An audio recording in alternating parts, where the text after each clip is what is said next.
He has to click go live. Yeah, yeah. Oh, I No, see. it's fine now. It's fine. Okay. Are we visible? Uh, oh yeah. Started.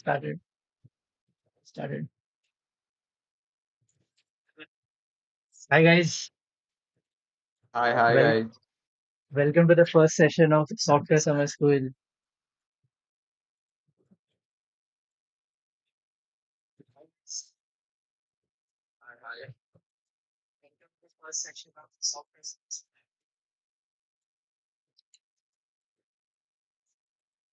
Yeah, so we're about to start in a minute. So introducing ourselves, myself Nitin, and I am a coordinator in programming club. So we are hosting this session, and this is Satvik. Yeah, I'm Satvik. I'm also a coordinator at Programming Club IITM. So we'll be conducting the session, followed by two other sessions by Cybersecurity Club and AI Club. Yeah. Yes. We'll be So starting in shall a we minute start? or two. We're waiting for more people. Okay, right. Yeah.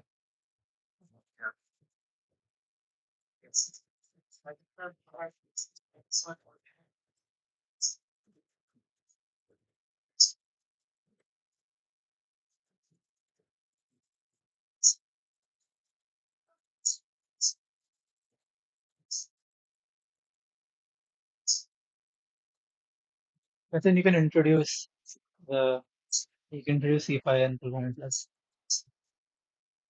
Yeah. Is my screen visible? Oh, 1 second.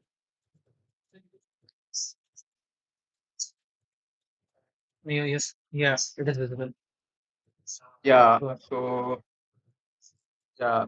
This is the first session from Software Summer School presented to you by CFI IIT Madras. This is a programming session. We'll be covering basic Python and binary search. Yeah, so more about Center for Innovation. It's like a big student-run innovation lab. It has many clubs and competitive teams that represent IIT Madras in various competitions. And many projects that have been incubated at CFI are one of top industry leaders. So for more info, you can visit CFI website here. I'll show the website in a minute. And programming club is a part of C5 club and many other clubs like uh, cybersecurity club, AI club are part of C5 club. And the first session is presented to you by the programming club. We majorly focus on skill development in topics like competitive programming and software development. And we regularly organize events and workshops. And this is one of them. Uh, the famous contest BitShift was a official Code Forces contest.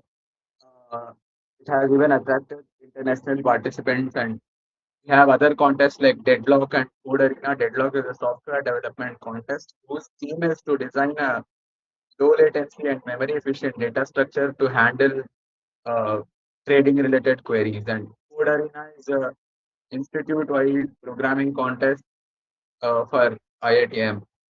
And here is the programming club website. And yeah, uh, I'll show you the website in a second. Like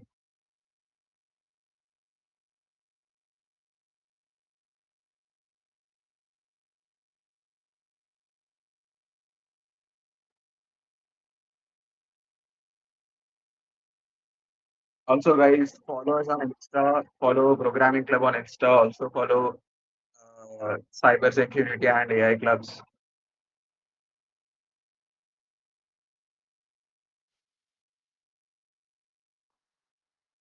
Yeah, this is what our programming club website looks like, and you can read more about our events here.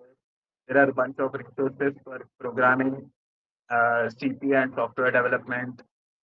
And this is what our Center for Innovation website looks like.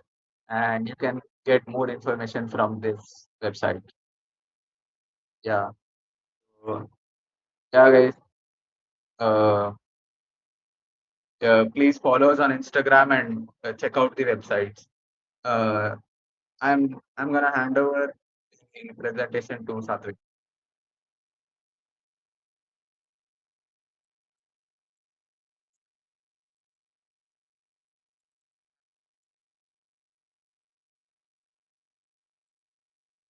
Yeah, hi guys.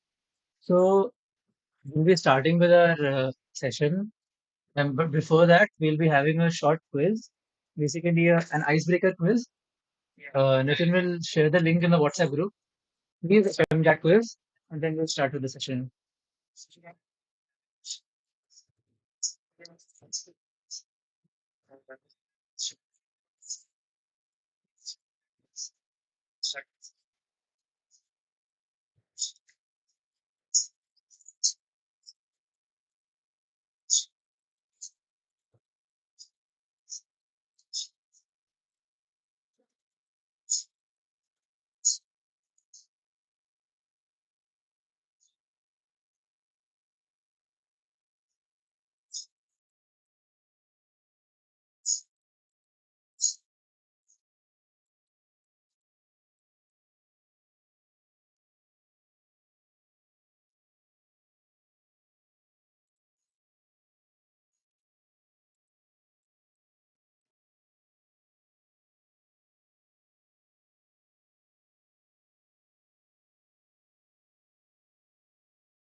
Okay, sure.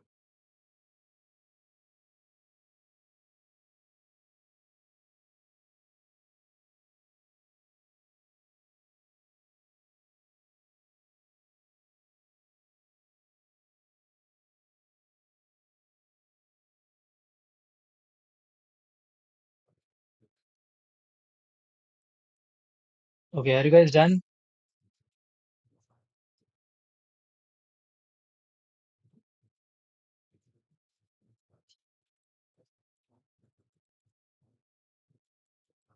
Yeah.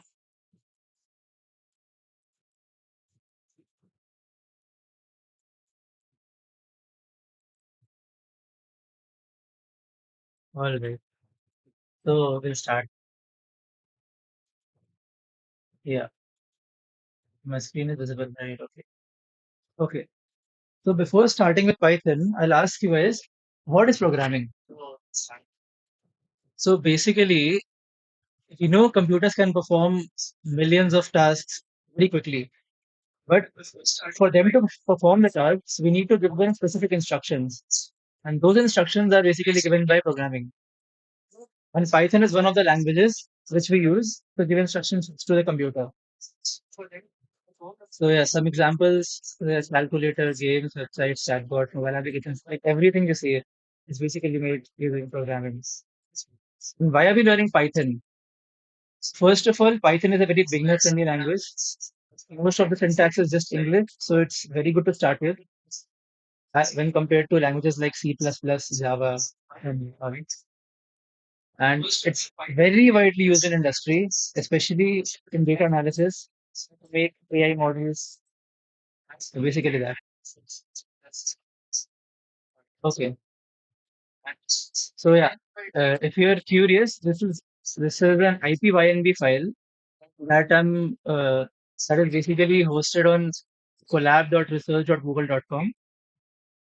It's basically a Python notebook where you can add text along with code. So basically, it creates a notebook.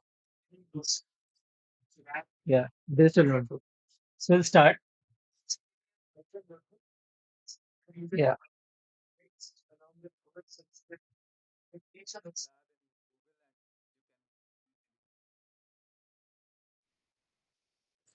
What about now? Yeah, you can speak now. Yeah. So basically, to add something, you can search Google Colab in Google, and you can easily create a new notebook and code there in a cell. And to run it, just click Shift Enter in that cell. Yeah, right. Okay. So basically, we are going to learn some syntax that is using Python that we are able to do we are able to do basic things, and then you can learn upon it further on your own. Okay. First, there's a uh, there's a print function. So basically, print function is used to output something to your terminal. So, for example, if I print this, if I run this code, print summer school for the win, gets this you get this as an output. Okay, you can put a number inside, you can put an expression inside, you can put anything inside basically, any acceptable data type in Python, and you can get that as an output. Now, if you want to output multiple things, you can separate those with a comma, print something and a comma, then something else. So when you print this, you get name this, level this, or get it. Then if you want to print multi-line stuff, you have multiple lines. You have to preserve spaces. You can use three quotation marks. You can enclose your text in three quotation marks. And that way you can output a multi-line thing. Yeah, similarly, we can output one, two, and three with a common between. We'll print one space two space three. Then adding to that, you can also use sep. Sep is basically the separator which is put between the thing to an output. So by default, there is a space in between the elements. But if you use the step argument, you can change what goes between the elements that you're outputting.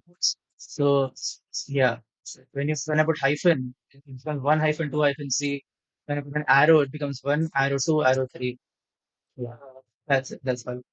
Then by default, when you print something, it basically ends with a new line character.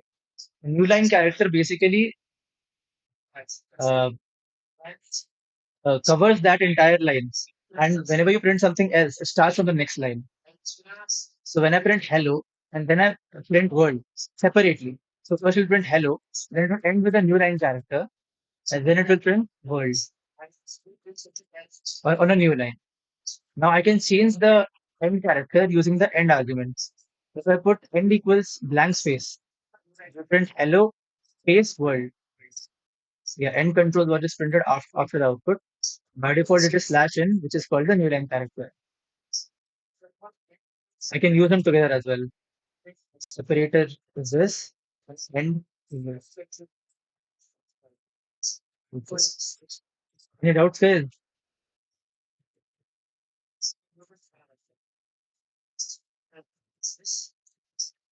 Like, there are no doubts with the chat, so we can proceed.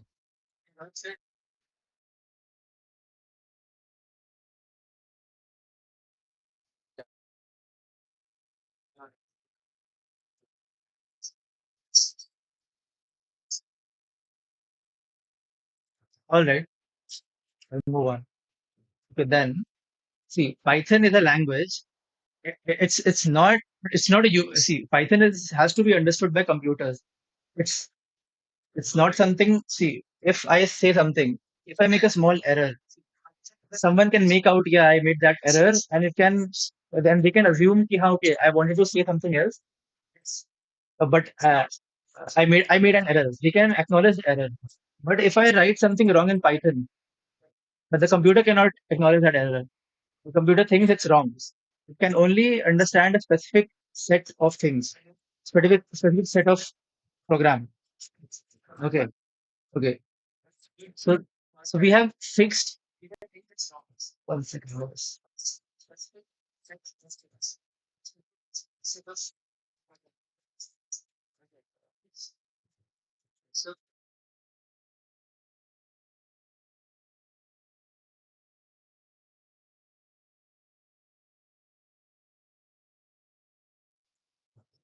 Yeah, getting back.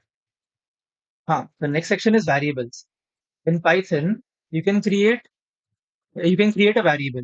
Basically, if you have a value that is pretty big and you don't want to write that value again and again, you can use something called variables to give that value to a variable and then use that variable wherever you want. For example, I can define name equals Satvik, age equals 20, and now wherever I have to use Satvik, instead of using Satvik, I can write name. Instead of putting 20, I can put age. It looks useless here, but if the data is big, it's pretty helpful.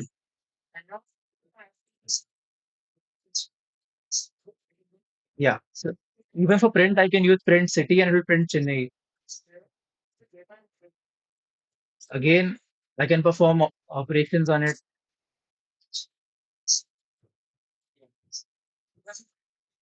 All right. Then this is also a way to define variables. If I have to define three variables, I can put a comma b comma c equal to the value of a comma the value of b comma the value of c to define them in one single line. Say print 1, 2, 3. Then if I want the same value to be assigned to multiple variables, instead of writing x equals 10, y equals 10, z equals 10, I can just write x equals y equals z equals 10. Yeah. So all of them get the same value.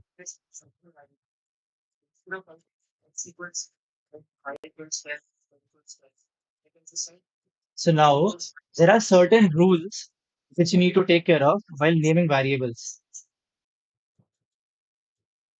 So you can't just name a variable anything. So the first rule is your variable name cannot start with a number. You can you can put a number in between. You can put a number at the end, but you can't start a variable name with a number. Okay. The second rule is spaces are not allowed. This is invalid, whereas this is valid. Like you can put an underscore in between at the end anywhere. Yeah, and underscore is often used to indicate space in variable names. Then special characters are not allowed. Apart from underscore, no other special characters are allowed. So like at the rate, star, dollar, percent, all these are not allowed because these are actually used for different operations in the language.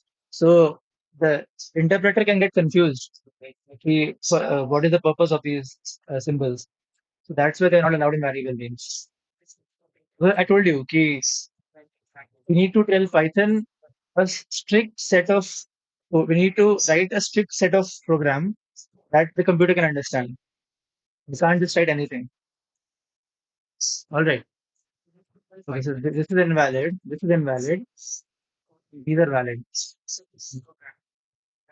Then Python keywords cannot be used.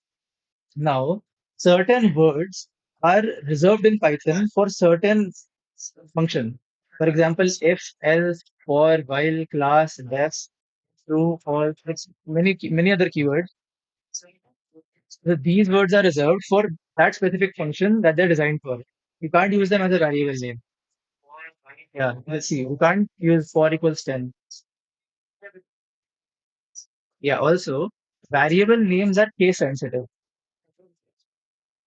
Key If you change the case of any letter here, it will be treated as a new variable. These both, if you print age and age, we will get 16 and 20. Yeah, these are some examples. These are some invalid examples. See, it starts with a number. There's a space in between. Special character, hyphen is there. These are keywords. So they're not valid variable names. Okay. Also, when you're writing big programs, it is a very good practice to name the variables by what they mean. See, when there's a big code, it really helps if you know what the variable means. If you just put A equals this, B equals this, C equals this, and when someone else wants to read that code, they get confused. Yeah, what does A mean? What does B mean? What does C mean? So it is advisable to use meaningful variable names that indicate what the variable means.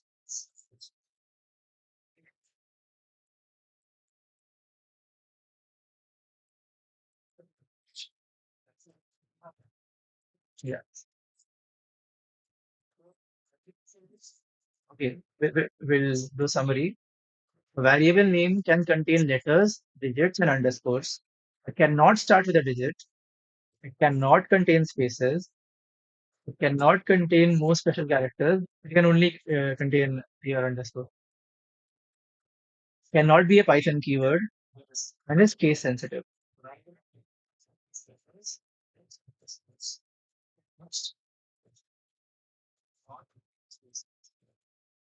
All right. Good. So when we run this code, we define name equals Alice, age 16, student name Bob. These are valid variable names as per the rules. It gets printed without any error. Yeah. And in this example, we can see marks and marks. The capital M, both are different variables. See, it has different values. Now there's a task for you guys. There's a question for you guys. Will this code give an error? Like, is this variable name valid? If it's valid, it won't give an error. So if it's invalid, it will give an error. So now before I run this code, you guys have to tell me error or no error.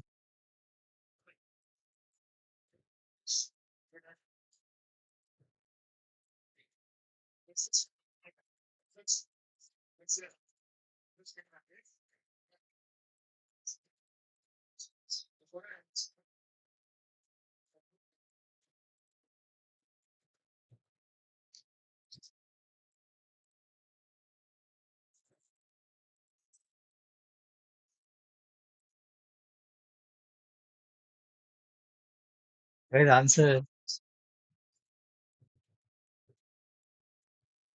Satvik, I answer the doubts. You can Okay. So chat. yeah, it doesn't give an error actually.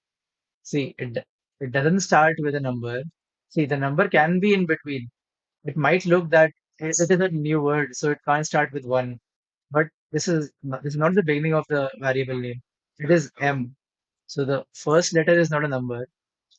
There are no special characters used except underscore, and yeah, there's no space in between. So it is actually valid. All right. Any doubts, guys? Yeah, please ask your doubts in the chat. Yeah, somebody asked about how to use the variable name inside a string, so Yeah, you can okay. just mention that. Yeah, okay. So yes, what if I have a variable name, city equals Chennai, and I want to print I live in Chennai. So I told you if you want to print multiple things, you can use a comma in between. So basically, You can use print. You can write print. I live in, and then a comma. And let's say you have a variable named city equals Chennai. You can write city here. So now it will print I live in space Chennai. And why a space in between? Because by default multiple elements in the print function are separated by spaces unless you use the space argument. Yeah, what Nitin wrote in the chat, that is also correct.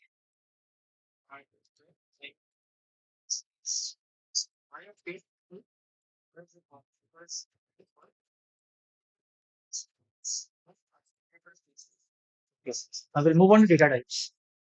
Now, when we are Python works on certain types of data, which are predefined, of course. What are these types of data? We'll start with some. We won't be able to cover all the data types, but we'll cover most of them. So, first is integer. Integers are basically whole numbers without decimal points. They can be positive, negative, or zero. So, if you define age equals 16, basically age is a variable of data type integer. The marks is a variable of data type integer. Similarly, temperature. Then float. Float are basically decimal numbers. See, if I define pi equals 3.14159, pi is a variable. Basically, 3.14159 is a float, and pi is a variable whose data type is float. Yeah, same with height and price. If you have a decimal point, it comes under the float data type. Then there's a string. Strings are basically a combination of alphanumeric characters. This can have alphabets, numbers, your emojis, your like anything basically, your uh, special characters, practically anything. We use that while printing it here. See, this here we have emojis, we have spaces, we have these special characters. This thing. Okay, so strings basically can contain anything. Uh, yeah. So how do we define strings? We enclose them in double quotations. If we enclose something in double quotations, it's a string. So your name equals Alice, city equals Chennai, language equals Python. So these are strings. Now, uh, accessing characters. We can we won't. I don't know if you'll understand the use of it here, but later, so you'll understand. We will need to access the characters of a string for some purpose. Like if we need to access the characters of a string for some purpose, we can access it using indexing. Basically, in a string, each character has an index that starts from zero. So like A has the index zero, L has the index one, I has the index two. Basically each character has a number, has a serial number. So and we can access each of the character using its serial number. That is basically called its index.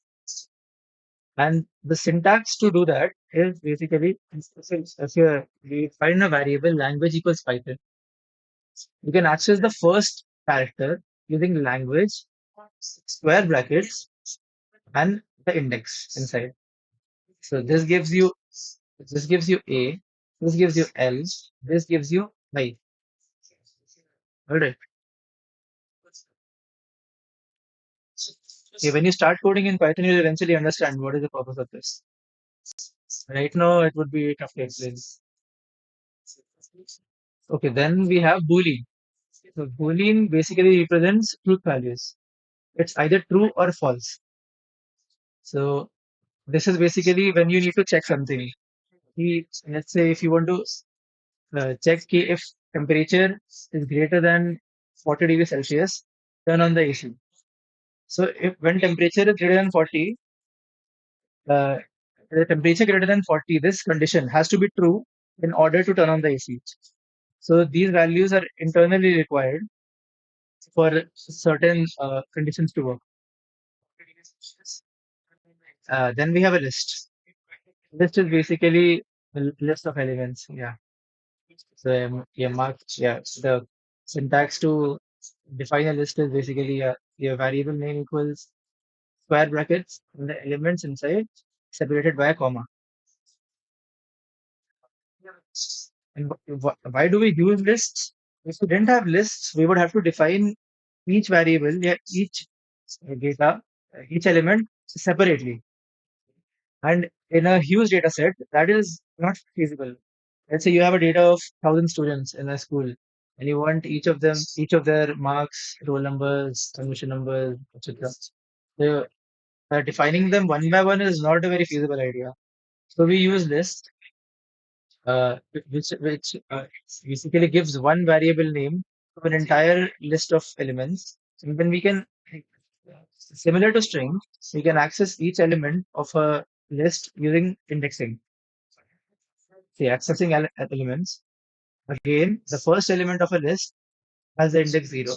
Second one has 1, then 2, and goes on. So when we call names 0, it gives us Alice. Names 1 gives Bob. Names 2 gives Charlie. Now, unlike strings, you can also you can change the you can change each element of the list. In strings, that is not possible, but in lists, you can change each element by its index. For example, if you want to change the first element of a list, you can you can access it using marks square bracket 0, and then assign it a new value using equals.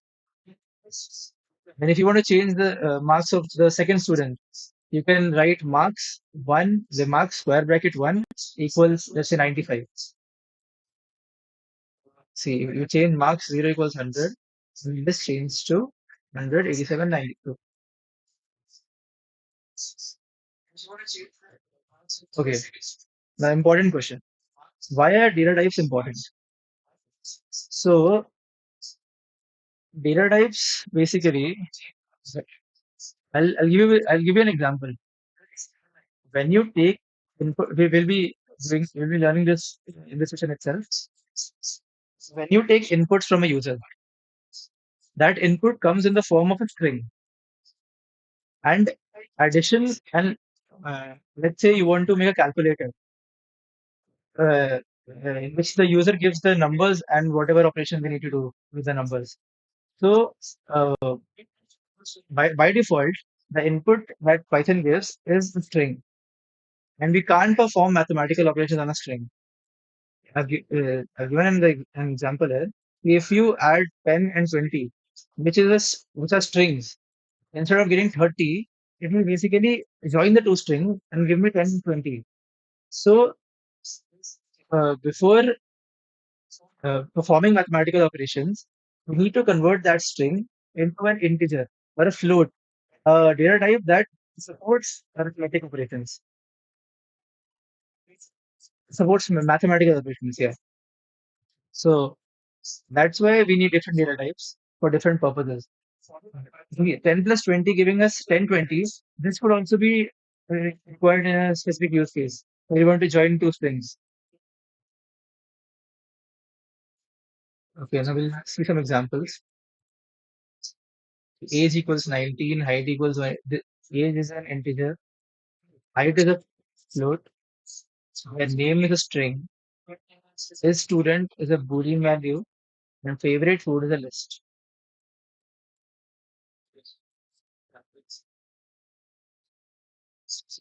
Okay, now this second example is important. Let's say we have a rank list, and here we want to find the second, the person who came second, and the person who came second from last.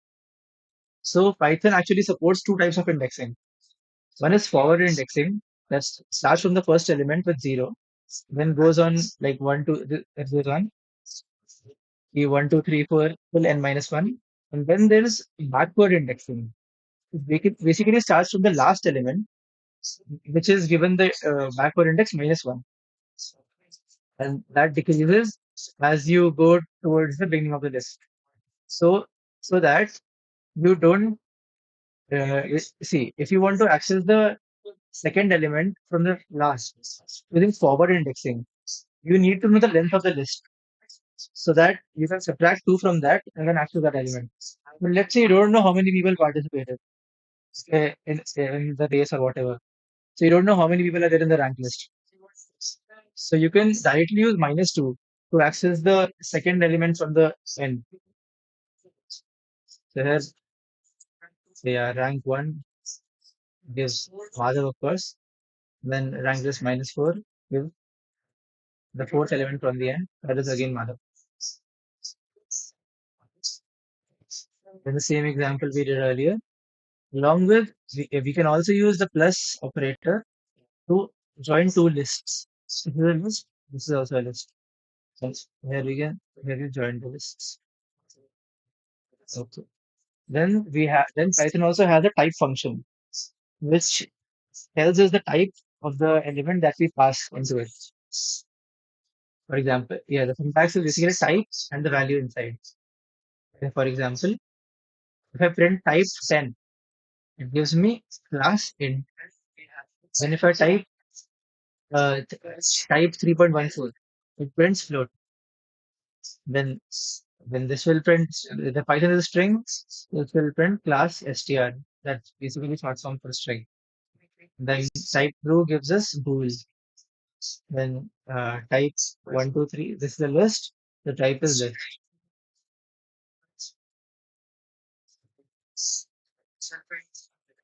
Yeah, we can also use type with variables. So instead of passing direct values, we can also use variable name that basically work in a similar way. Now, why is type useful? So again, when we're writing large programs, we can accidentally write some bad code where we accidentally do some operations on the wrong data type, and that could lead us that could lead to an undefined behavior. That was not expected and is weird. So it's so we can't really predict what's actually wrong. So that's where type helps us. We, we can print the type of the variables that are being used so that we can find out where the wrong where the wrong data type is being used. Uh, Basically that.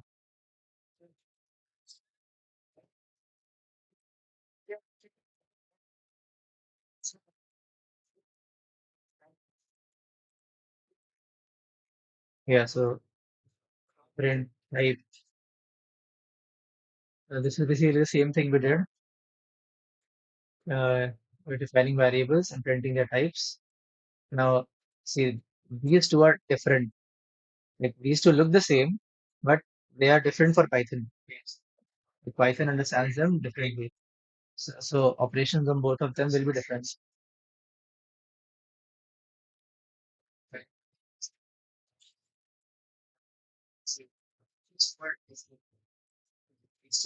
Hmm. Also, lists can have multiple data types in them. It's not necessary that if there's a list, all of its elements will be integers or floats or strings. They can be anything in a list, basically. There can also be a list inside a list. By the way. Moving on to the next section. Python also supports comments. Comments are comments are basically a tool for programmers to understand the code. Let's say I write something, I write a piece of code, and I work in a company, and I have to make a function. Let's say I have to make a function, and when I uh, retire, some junior of mine will be asked to maintain that function that I made. So for him to understand the code, just because it's very big, it's not very uh, easy to understand the code by reading one line at a time. Like so, comments actually help us to understand what we're doing. So yeah,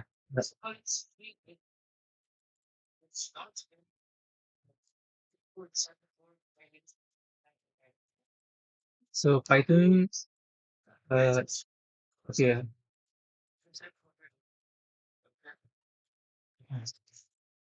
okay, this is how we write a comment. We put a hashtag and then okay, we put a hashtag and then whatever we need to write. So when we run this code, Python ignores the comment. The comment is solely for for the purpose of the programming. If you like, yeah, uh, okay, short story. Like if I wrote a code 5 days ago and I forgot what it was.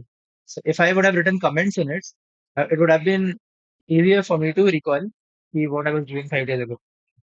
Based on a true story, by the way. Huh. See, so we define marks 9 to 5. This comment actually, okay, this sounds bullshit, but it actually helps when the code is pretty big. Then, yeah, we learn this further in this class, the int function. Also, guys, avoid unnecessary comments for basic things. Okay, here it literally says print hello, and we just remove the brackets and uh, yeah, the brackets and it's wrote print hello.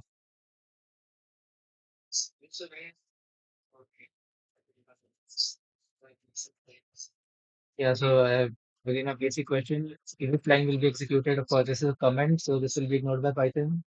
So only this part will go to run. Okay, yeah. Now, next section, introduction to errors. So I told in the beginning, you have to write a strict set of code for the computer to understand.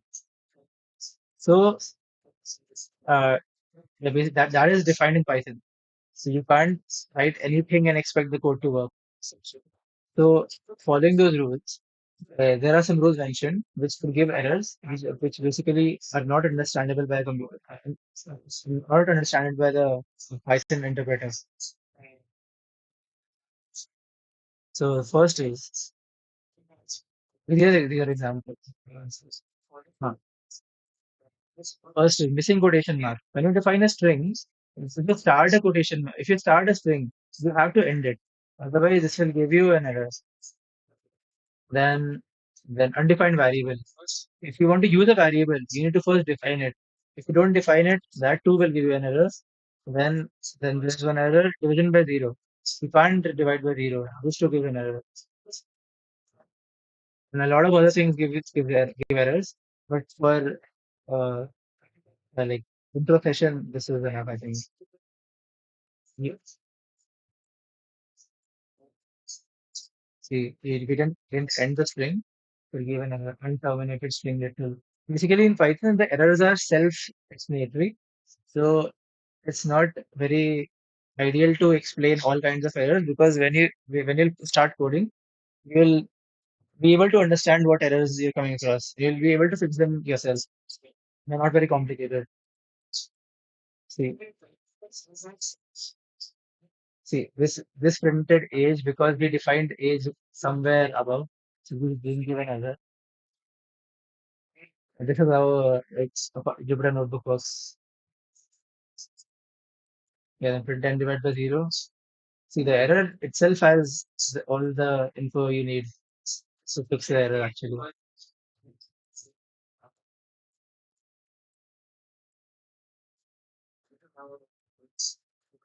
See, we didn't end the string. Yeah. So unterminated string letter. Okay, now next. This is this is very interesting. So basically, Python also has an input function which is used to take input from the user. This is where it starts getting fun. We, we can actually take input from the user and make something interactive. Okay, the first example, uh, we define name equals input. Basically, this is the syntax. We input the message you want to send in the terminal, like enter your age, enter your name, etc. And then this function returns you the output value, whatever the input value, whatever the we have given you. And you can store it in a variable and then use it for whatever you want. See, when you do input, enter your name, this outputs in your terminal, and then you write some name, and then the program prints the name. Yeah, yeah. Here are the same examples. Again, you can use uh, comma in between to output two things. See, hello name. Yeah, same stuff, same stuff. See, now it asks for our name. Say enter Satvik, and we just enter print Satvik. Then in this as well. Yeah, pretty simple, right?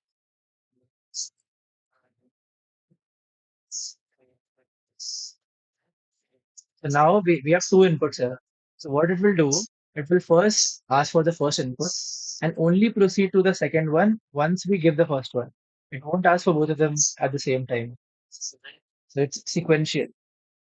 So first enter the name and enter my and gives name and age. It prints name, age. Then I'll share the notebook after the session. So you can share these out yourself for the favorite subjects. Let's say favorite subject, friends, favorite subject, maths. Yeah. Okay. This is something we discussed previously. When consider the following program, age equals input, enter your age, print age. Now suppose the user enters 16. What do you think is the data type of age? Now this is a question for you guys. What will be the data type of age? Please don't run the code anywhere. Answer based on what you know.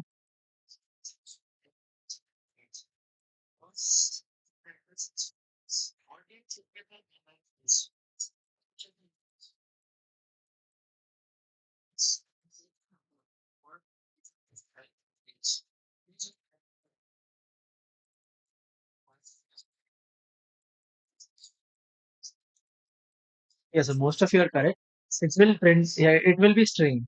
Yeah, I told you in the beginning, ki when we take input, by default it's string. So, yeah, yeah, yeah, it is a string. So you can't really use mathematical operations on it yet. We'll see how can we use mathematical operations on it.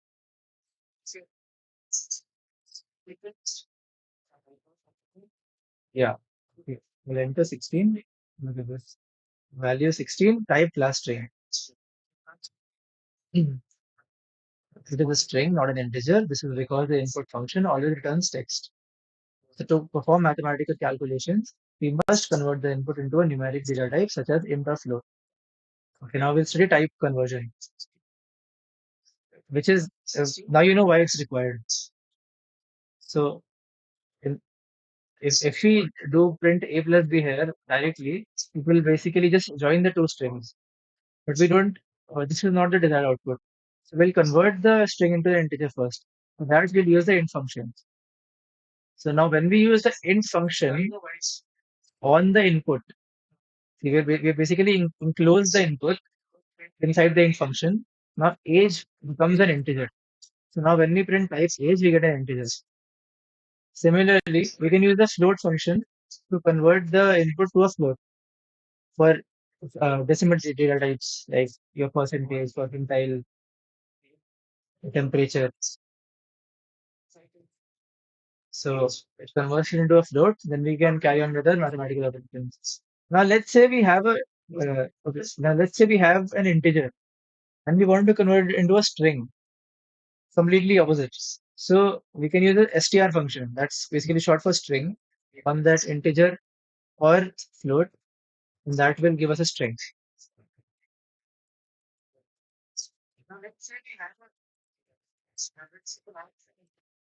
Yeah, if I input 5 and 6 here, we get 56. But here Be- because I'm using the int function, it will convert them into integers and then add, and we'll get 11. These are some examples, very basic examples, just so you know. See, here we are converting it into float. So we got 15.0 instead of 15.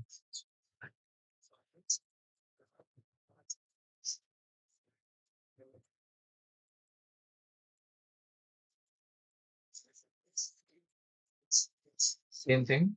See, first we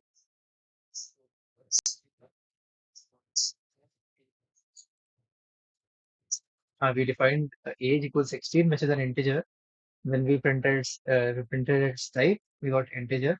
Then we can convert it into string. Then we get then if we print its type, we get class string. So that's all for type conversion. Okay, now we'll start with operators. So basically, operators are very important in Python because they are basically the essence. Like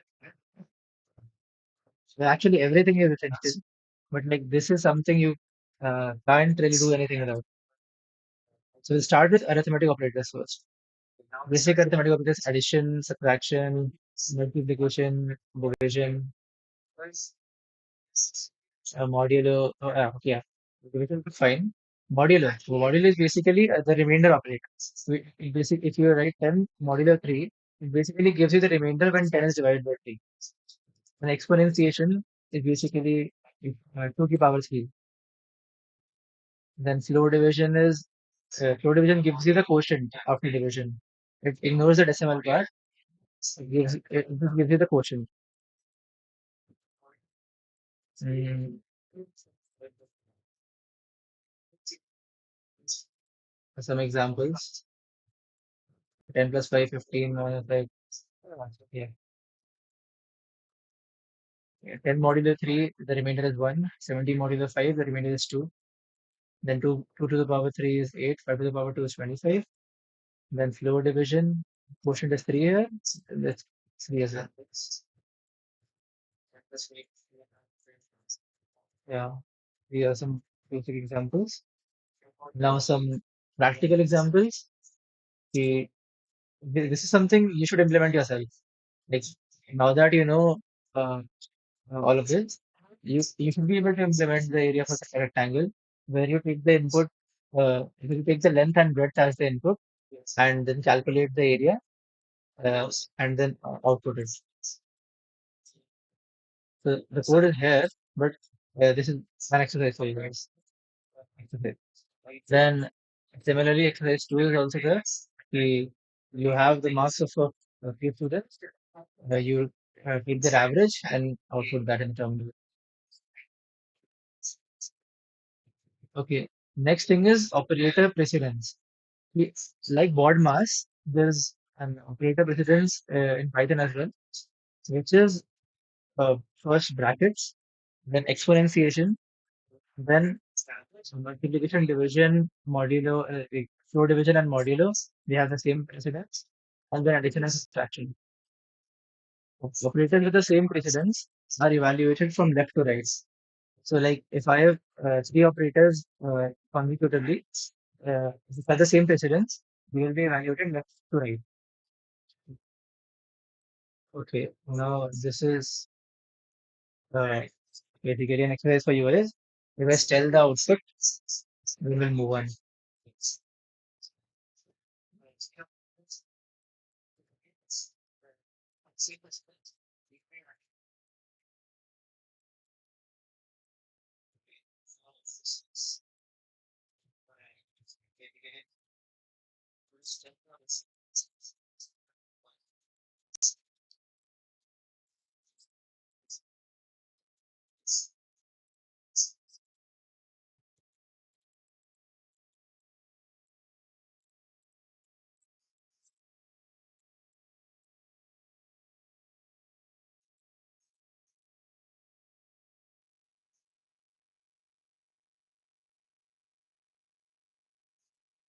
We'll make sure of the operator precedence.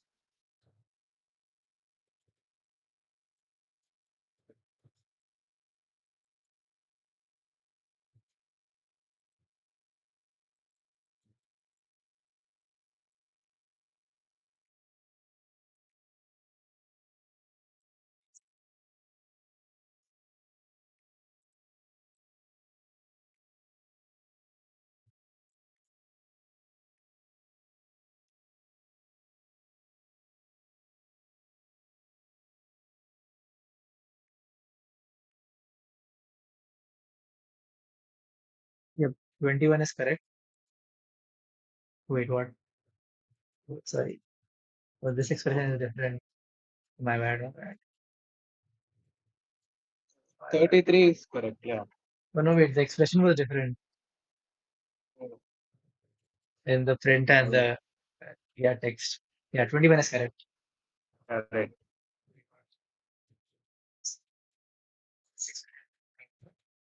Yeah, well.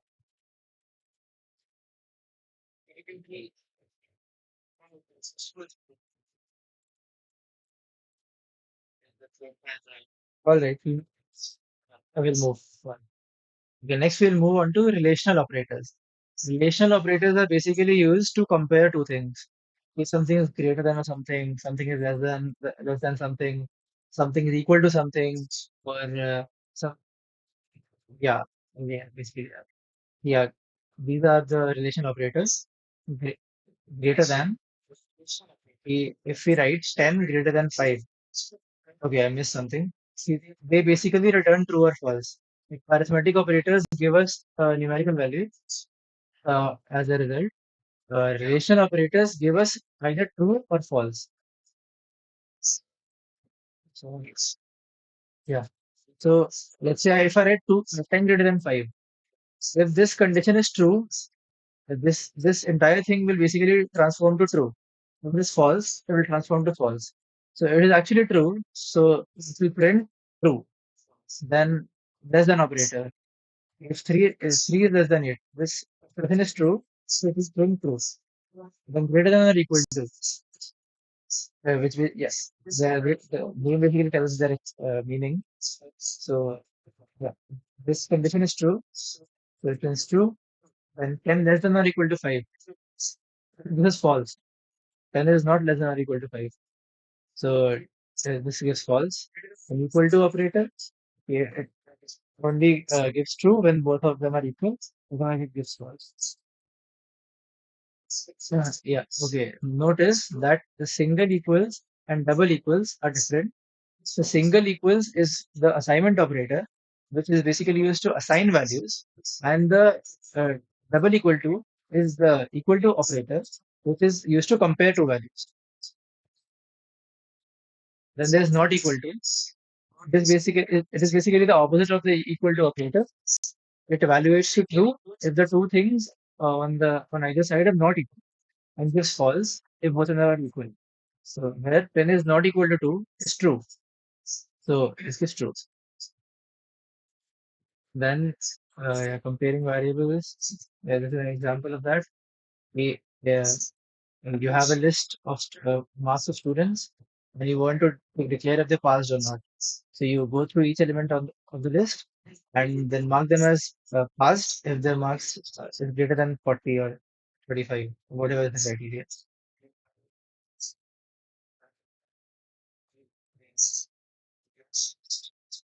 These are some basic examples. You can read them.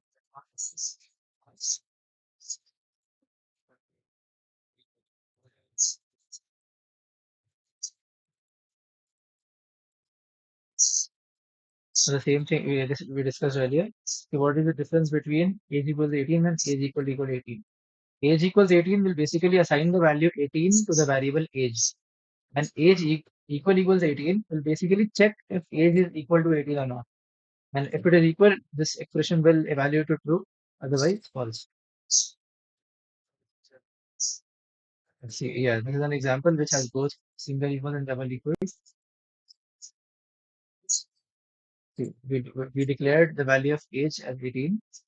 Then we checked if age is equal to 18, and then age is equal to 20. So this will evaluate to true, and this will evaluate to false. Then we move on to logical operators. So logical operators are basically used to if you have multiple conditions to check. If this is true and also this is true, like if this and this both are true, then the whole expression should be true. Or if either of these are true, the whole expression should be true. For example, let's say, okay, I'll take the same example. If we have a list of students with their marks, with their physics, chemistry, maths marks, and we'll declare a student as pass if their average is greater than 40 and the marks in each subject is at least 20. So we'll go through each of the students' marks. We'll check if total marks is greater than or equal to 40 and marks in physics greater than 20 and marks in chemistry greater than 20 and marks in math greater than 20. So we are uh, parallelly checking for four conditions. We want all the four conditions to be simultaneously true. For that we use the for that we use logical operators. So first we have the AND operator. It basically this is condition one and this is condition two. So both of them evaluate to true. Like, and yeah, and basically means that this and this. So if both of the conditions evaluate to true, the output is true. If even one of them is false, it evaluates to false. See, true and false. So if both of them are false, that also gets false. So let's say we have some criteria for a marathon, let's say. So for blood donation, let's say we we only allow them if their age is greater than or equal to 18 and simultaneously less than or equal to 60. We don't want to allow minors uh, as well as old people. Yeah, Vivan, we are coming to or.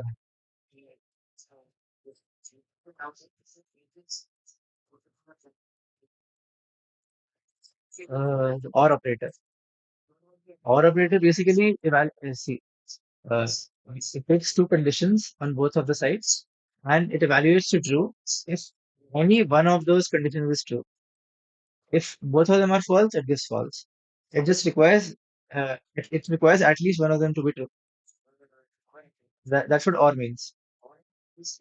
So yeah, true or false, then give see one of them is true, so the output is true. Here both of them are false. None of them is true. It gives false. So let's say yeah, this is the one example. See, uh, we want to check if the marks are either greater than 90 or greater than 40. If any one of them is true, we give the marks are greater than 90 or less than 40. Yeah, sorry. Then we have the not operator. The not operator basically is a reversal of it basically reverses the nature of the Boolean value. So if a condition evaluated to true using not in front of it, changes it to false. See, not true is basically false. Not false is basically true. Here is an example. See, if age is greater than or equal to 18, this is false because age is 16. But we have not outside, so it evaluates to true. It becomes not false. That is true.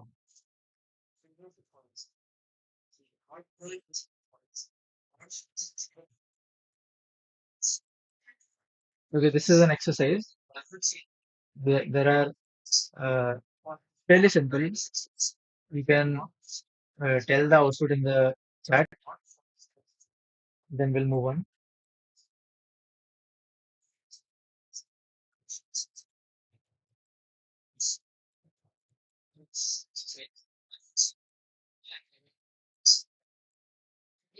Yeah, as Nitin is saying in the chat, the precedence is not greater than and greater than or, but yeah, brackets have the highest priority. So, in, so that you don't get confused, you should always use brackets because memorizing the priority order is meh.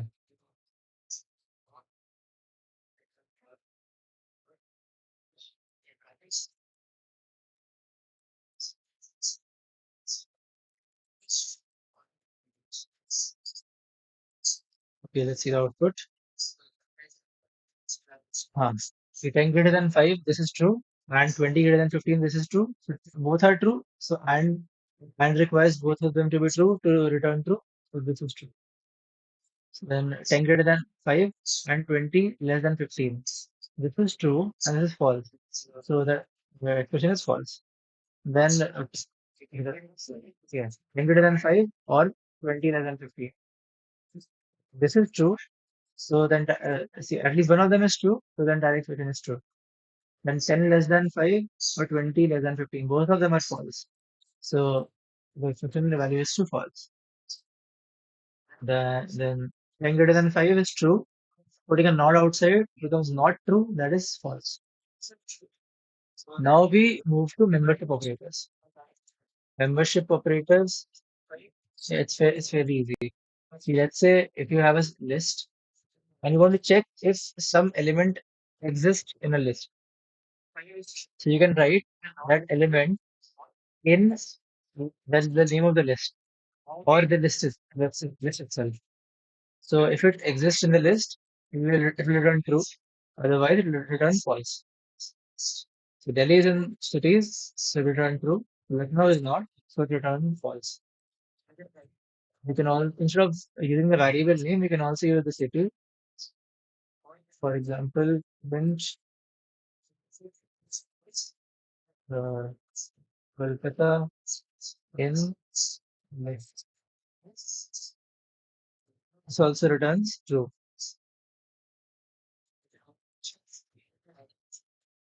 Okay, so from section 8 onwards, Nitin will be taking the session.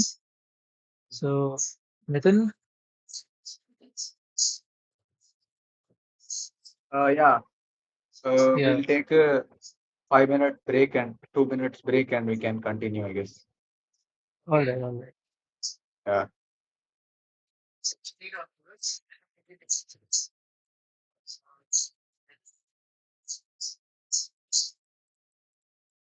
All right, we'll take a break.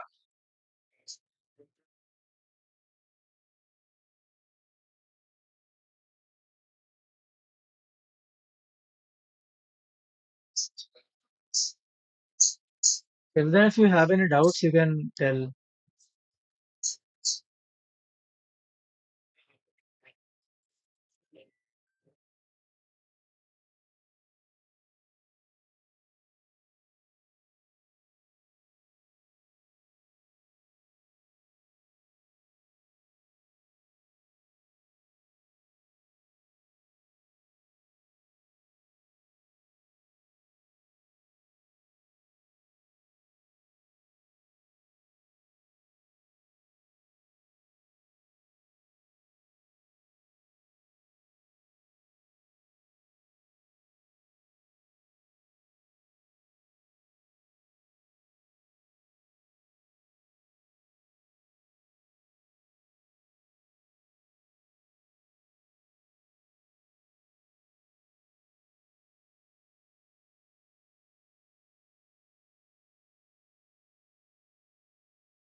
Uh,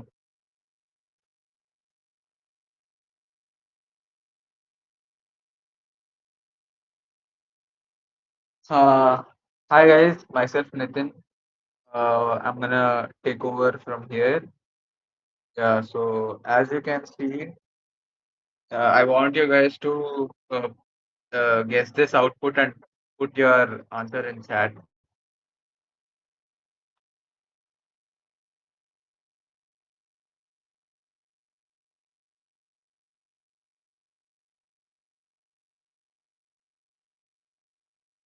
Yeah, hi.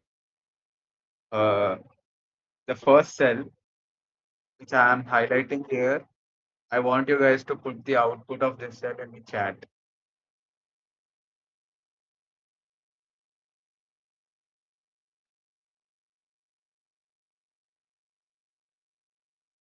Yeah, so I just want to point out that backslash n signifies a new line character. So whenever you enter backslash n inside a string, then the next part will go into a new line.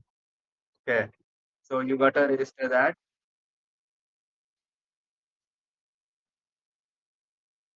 Right. And then somebody has had asked this doubt. So basically, since the present tense is not greater than and greater than or, so first you include the not inside a bracket and the and inside a bracket, and then the total or inside a bracket. Right. Uh, yeah. So this will be evaluated to true. Yeah. Coming to the next section, indentation and code blocks.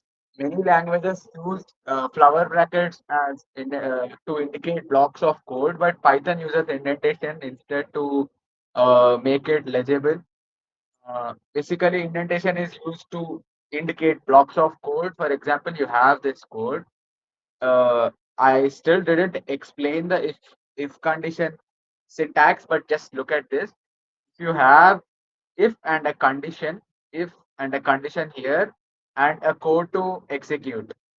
If you do not have an indentation here, then the Python interpreter doesn't know whether to execute this code regardless or if the condition is true, right? So indentation is very important to indicate blocks of code, and group of statements that belong together are called block of code. Like, yeah. And then, yeah, as I said, if you do not include an indentation, it will incur an error. So you should have an indentation after if, because you gotta specify what code to execute after if that condition is true. So here, since, for example, here since if true is always true, obviously. So uh, we execute this code regardless. But the use cases are specified below. I'll go through it in detail. Yeah, yeah. This is consistent indentation, and you should not add indentation whether where it is not necessary. If you add indentation here, then you'll get an error. I'll show you in a minute. And the standard practice is you use four spaces for each level of indentation and go through the PEP 8 Python's official style guide uh, because uh, it promotes consistent formatting and readability will be better and others can understand your code better basically. And yeah, you can look at the summary. Python uses indentation to define code blocks, and incorrect indentation leads to an error. See, this code runs regardless. See, this code runs regardless. And if if you have this, then the code below never runs. So yeah, as you can see, the hello is not printed. And then if you have a block of code like this is called a block because they are inside a if the same if. So if you execute this, hello welcome Python is printed, and then as Satvik taught you guys Boolean expressions. You can use Boolean expressions in place of the condition here. Yeah, you should use Boolean expressions.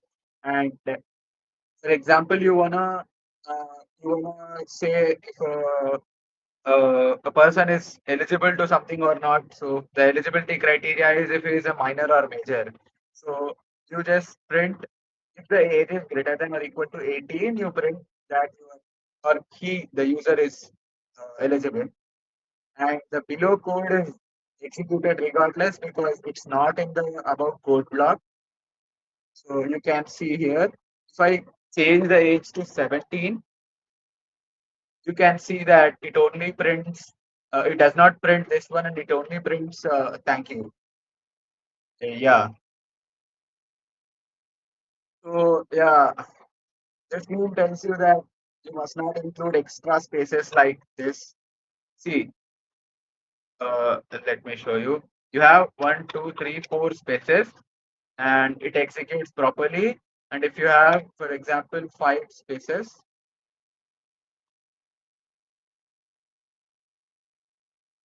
my bad. Oh, maybe the interpreter is smart, probably. Wait, uh, it's fine. In some interpreters, you might get an error. I don't know. Yeah. And then, but if you remove an indentation, you'll definitely get an error. See, this is an error. Or if you have extra indentations, like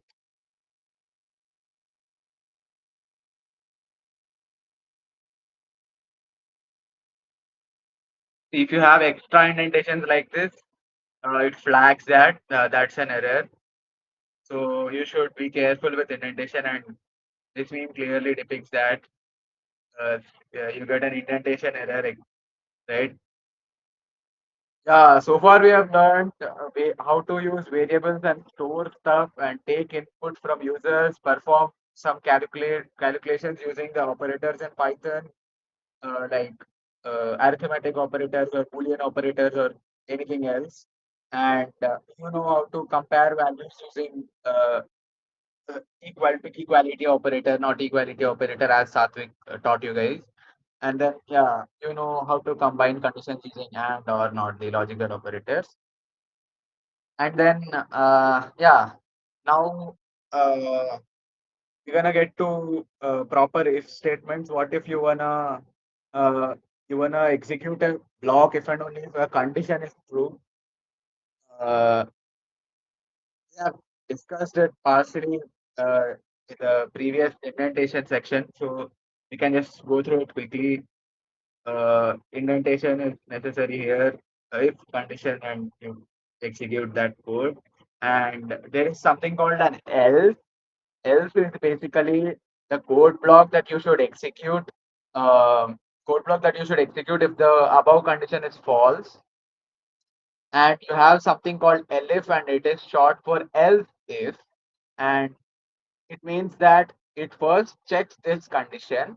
If this is true, then it goes into this block of code. If it is not true, it checks this condition.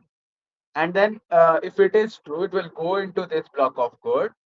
And similarly, if none of these conditions are true, none of these three conditions are true, then you will execute the else block. Right? And then yeah, Python checks conditions from top to bottom and stops when it finds the first true condition. If none of the conditions are true, it will execute the else block. And if else if elif and else are useful in many scenarios. You can see here it asks me for an input, and if I give a number, it will check if it is even or not. So you know this operator gives you the reminder of number with two, and double equal to sign checks equality.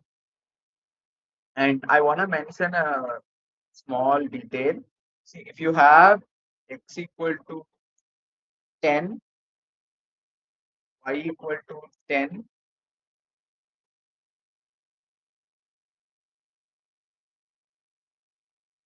as you guys know, you can easily tell that this both the values are equal, and there is something called, right. So you can use this. It basically returns x and y returns uh, if uh, if the x and y are pointing to the same memory block, right? And yeah, this is another example where you wanna uh, evaluate the grades of a person using their marks, and then a similar example here and here. And yeah, you have a list of cities here, and you want to check if a particular city is in this list. So you basically run this code, and you give a city name. For example, I give Hyderabad, and then it is not there in the see. It is not there in the cities, so it obviously print city is not found, because city in cities basically returns true if city this particular city is there in this list. It returns false if this particular city is not there in the list. Yeah. And then yeah, these are the exercises for you guys. You can do it later on. And yeah, moving to loops. Basically, Python follows try principle. Don't repeat yourselves. Right. So if you wanna write, for example, you wanna print happy birthday 100 times. Obviously, you do not wanna copy paste print happy birthday 100 times, right? So you have a syntax for repeating a block of code uh, consecutively n many times. So basically, if you want to print 0 to 5, 0 to 4, this does the job. Basically, range of 5 is all the integers starting from 1 up to 5, not including 5. Okay. So that is why this prints 0 to 4, right? But as you know, the end-line character will be there. Basically, all of them are not printed in one line; they are printed in different lines, basically, because we have. I'll show it to you in a minute. Uh, yeah, and then rate start comma end is basically all the integers from 1 to 6, excluding 6, right? Uh, Yeah, and then you have range of start, end, and step. So basically, you start at 1, you go till 11, excluding 11, with steps of 2. So it prints all the odd integers up to 11, starting from 1. So yeah, some real life examples. You want to show a multiplication table to a school kid or something. Obviously, you don't want to write it in code because we are cool. So this is how you print the multiplication table of 5 until 10. See, notice that here we have written 11 because 11 is not included. So it will print only up to 50. That is the 10th multiple of 5. Uh, yeah, without loop, you would have to write it like this many times. So yeah, this is basically it. Yeah, see, as you can see, all of them are printed in a new line. If you want them to be printed in the same line, for example, separated by a space, so you would do that, right? And then, for example, I wanna point out another thing. Uh, what will the output be?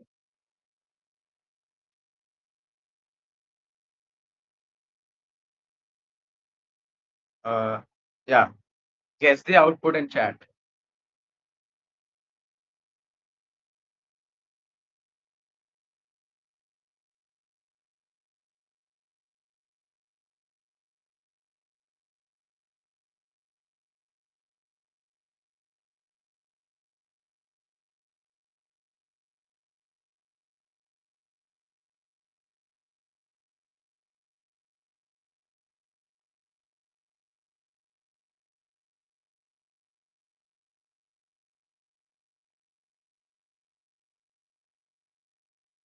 Yeah, right.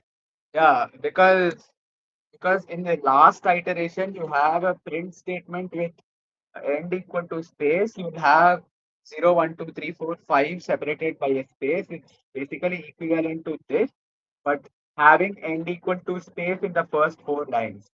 Right. So moving on to the next block of code. Yeah, this also prints 1 through 5 because 6 is excluded obviously. And then if you want to print all the even numbers excluding 10 in the increasing order, you print like this because you start at 0 and end at 10 and not including 10. It's steps of 2, so you print even numbers like this. And yeah, you can do this. Minus 1, step of minus 1 is so step of minus 1 is basically a decreasing order, and 0 is not included obviously. Uh, yeah, you have, instead of iterating on numbers, you can iterate on elements in a list or a string, right? So that I will show you in a minute. Uh, uh, have you looked at the length function? I guess not, right? So I'll show you that to you in a minute.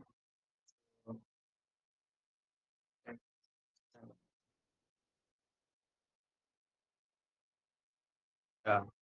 So length function returns the length of the string, or if you have an array of strings, for example, 3 and 4 and true, for example. So this returns 3. Len is like a universal function used to return the size of the data structure, that is a repeating data structure basically. String is repeating characters and list is repeating data values. So and then so length of the alphabets returns the 26 obviously because alphabets, the string alphabets has all the 26 characters. So basically it is equivalent to a range of 26, or you can also write range of 0 comma 20 yeah 26 comma 1, something like that, right? So it will print all the alphabets in this string. If you have, for example, numbers, then obviously this will be in numbers.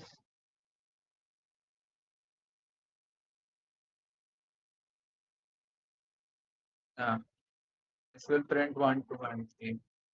I mean, but where is that? Yeah, this will print 1, 2, and 3. And obviously, if you don't want to include length, then you can use this kind of syntax where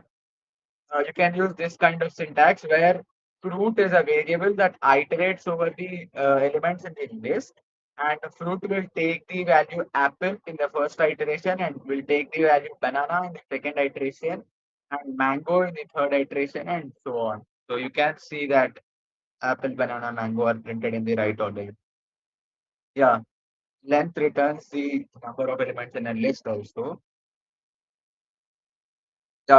If you wanna calculate sum of elements in the list, you can use something like this. Basically, you have initialized total marks to be 0, and then mark will take 95 in the first iteration, and 95 will get added to total, and so on. You'll get the total. As you can see, the total is printed, and you you, you can use something like there are many inbuilt Python functions built for comfort. So you can do something like,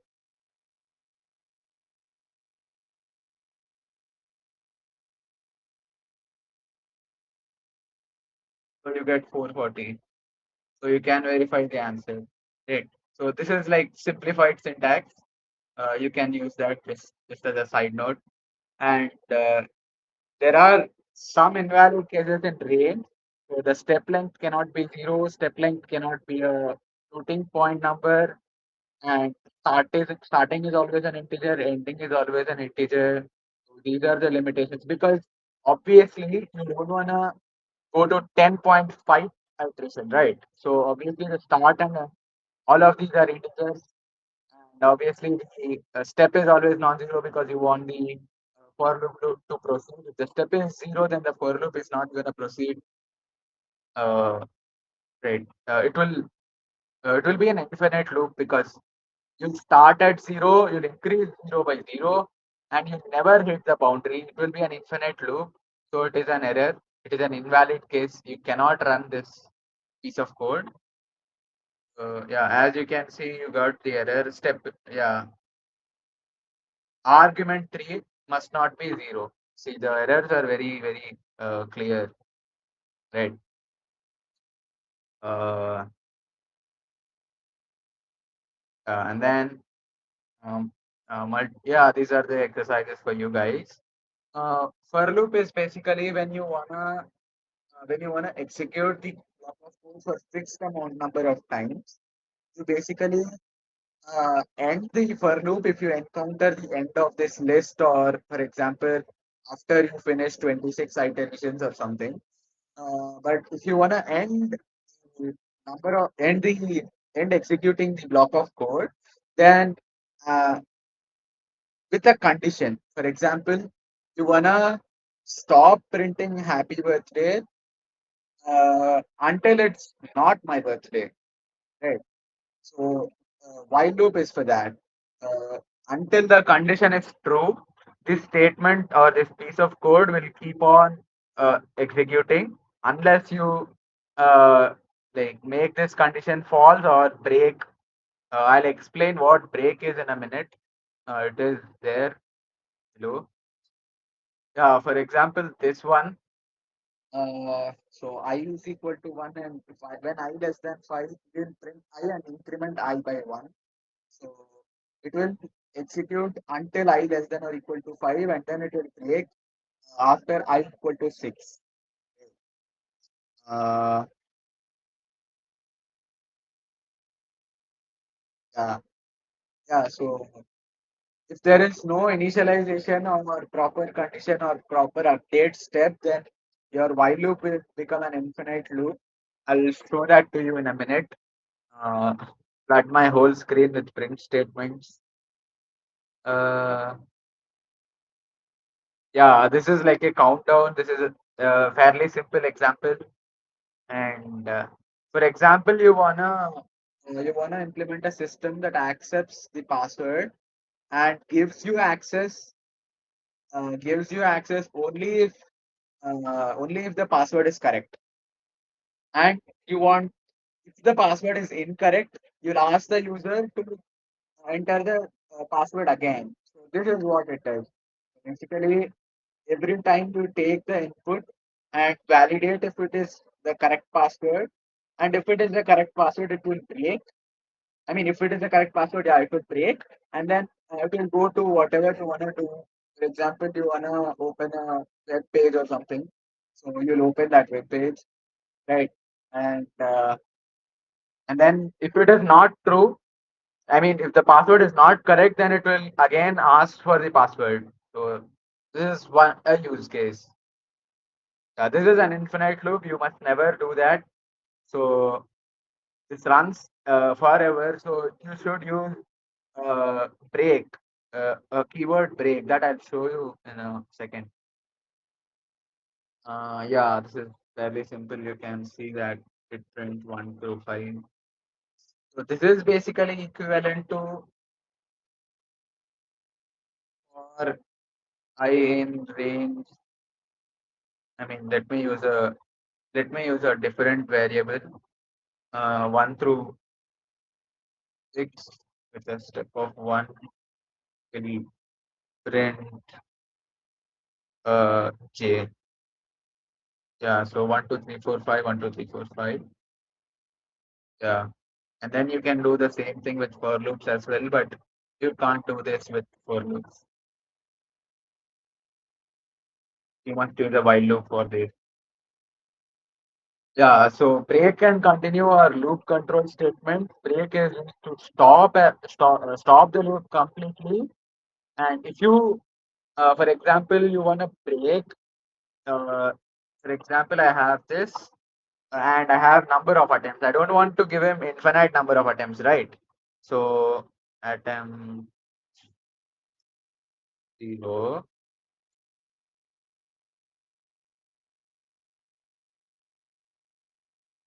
You guys understand the syntax, right? Attempts plus equal to 1 is equivalent to uh,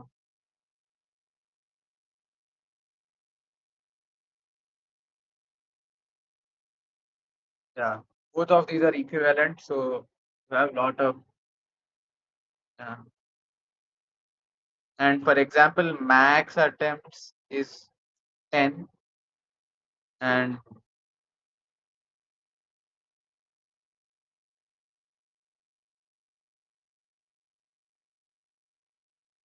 yeah, if oh my bad.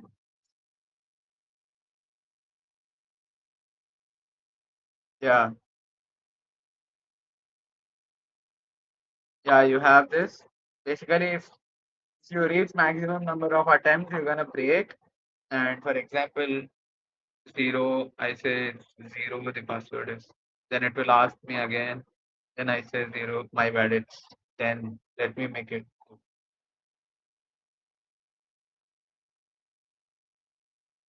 And yeah, my bad. So else access granted.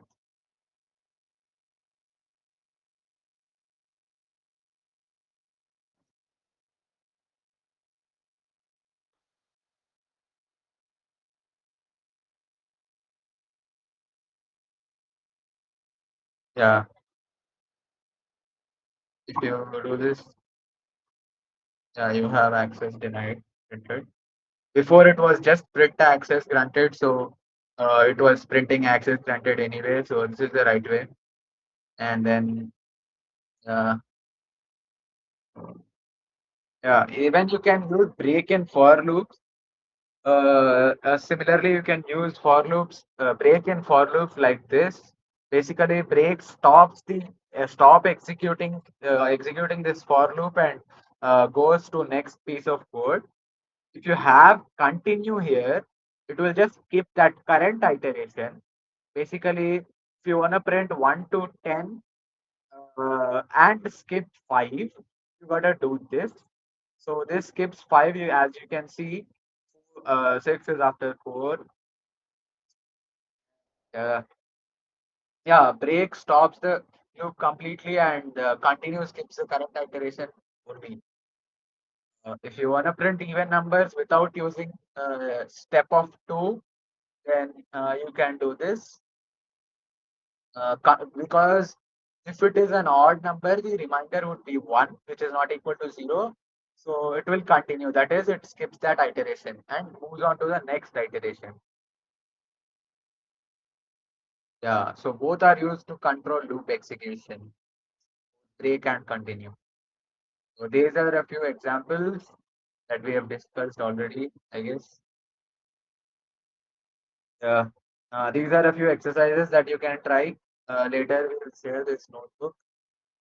I've already written this piece of code. You can just uh, recollect that from your memory and solve that exercise later. And yeah, as I've mentioned, there are many custom functions. Uh, there are many member functions for strings and lists and so on in Python to make your life easier. Sometimes might make it harder as well.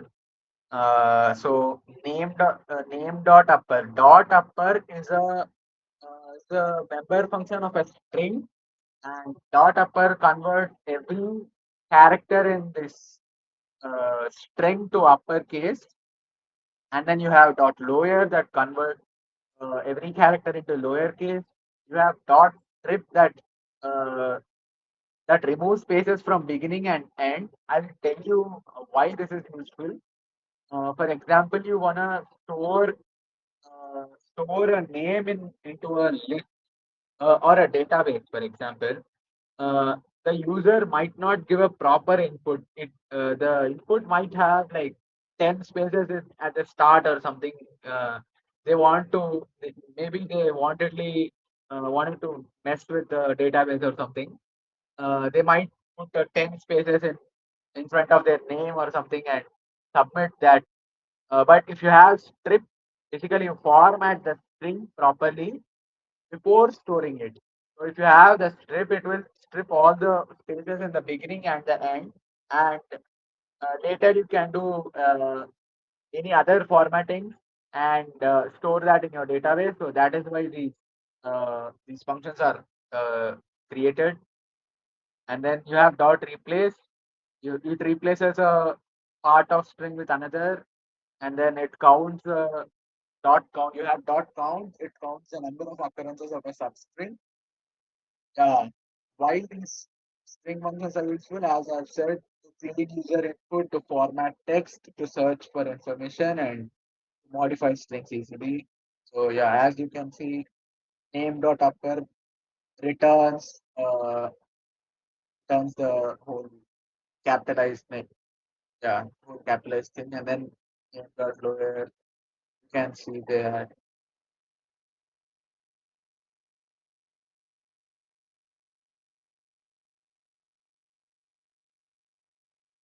the name dot lower. I wanted to point one thing. Name dot lower does not modify the name, but it returns a value after capitalizing. I mean, after making all of the characters lowercase. And if you have a one, and if you have a one, you don't get an error. People might think one is not a letter. How can you convert it into lowercase? But Python considers one uh, to be same in the lower and uppercase. So lowercase one is equal to uppercase one. They look alike basically. Yeah. And then you can see that there are no spaces at the start. And yeah, you can see here. You can see how replace works here. Uh, uh, Python is replaced by programming. And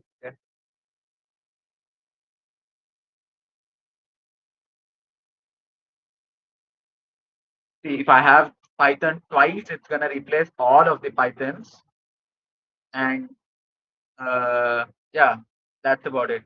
And then if you have banana as your text and you wanna count how many times an has occurred, so you can run this piece of code and you'll get the output. It's true as you know.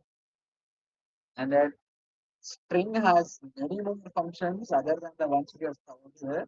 For example, starts with you can give a substring and it returns true if for example, name dot starts with ni. Since my name is Nitin, so it will return true because my name starts with ni. And then if it does not start with ni, then it returns false. Similarly, ends with returns if a particular string ends with a substring given, and you can find a particular uh, character or a substring. It returns the. I wanna show how find works. I'll show it here. For example, I have.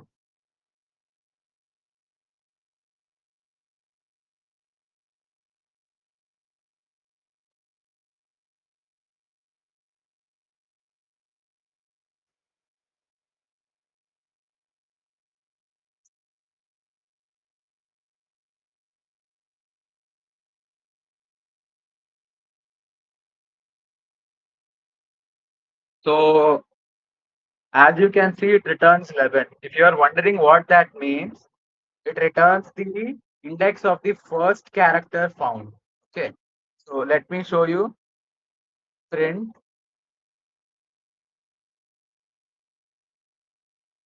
uh, text of 11. Yeah. See, uh, 11 is that index and text of 11.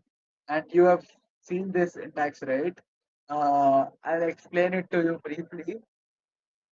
It is basically uh, called slicing, and this This basically returns substring that starts at 11 and ends. If there is nothing after that colon, it means that it means that it stops at end of this string. If you have something like 13, it stops at the index 12, obviously, because the last one we don't include. And then you have, wait a minute.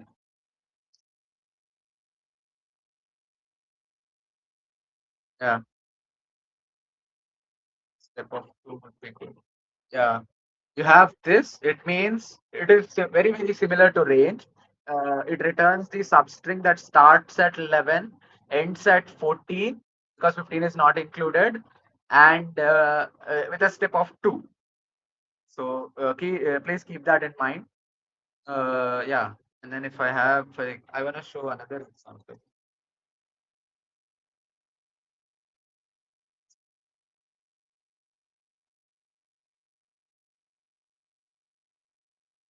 This is going to return only the first occurrence of the substring.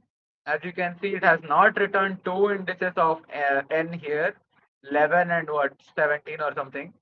It has not returned two indices. It returns the first occurrence of the substring. And there are many other functions like dot split, dot join, dot alpha, dot is alpha, dot is digit. Dot is alpha returns true if all of the characters are alphabets, and dot is digit returns if all of the character true if all of the characters are digits. And dot join is to join strings with a specified substring. I'll show you,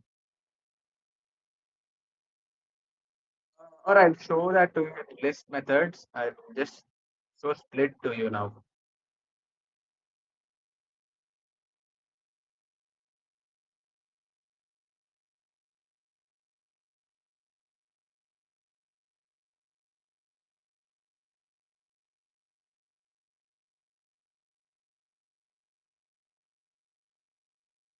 Yeah.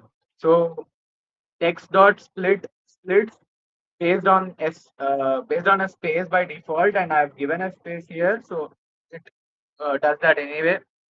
So all of the strings left of a space are like, it creates a list of words basically. If I have this, for example, then there's gonna be only two elements in the string, because the only occurrence of minus is this, and the left of it is one substring, and right of it is another substring.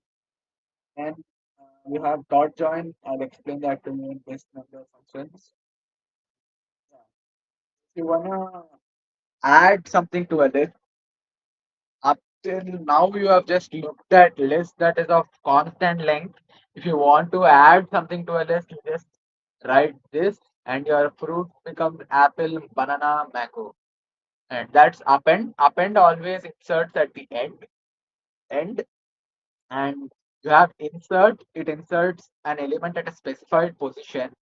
For example, you wanna insert mango at the first place, that is 0th index. So you do dot insert of 0, right?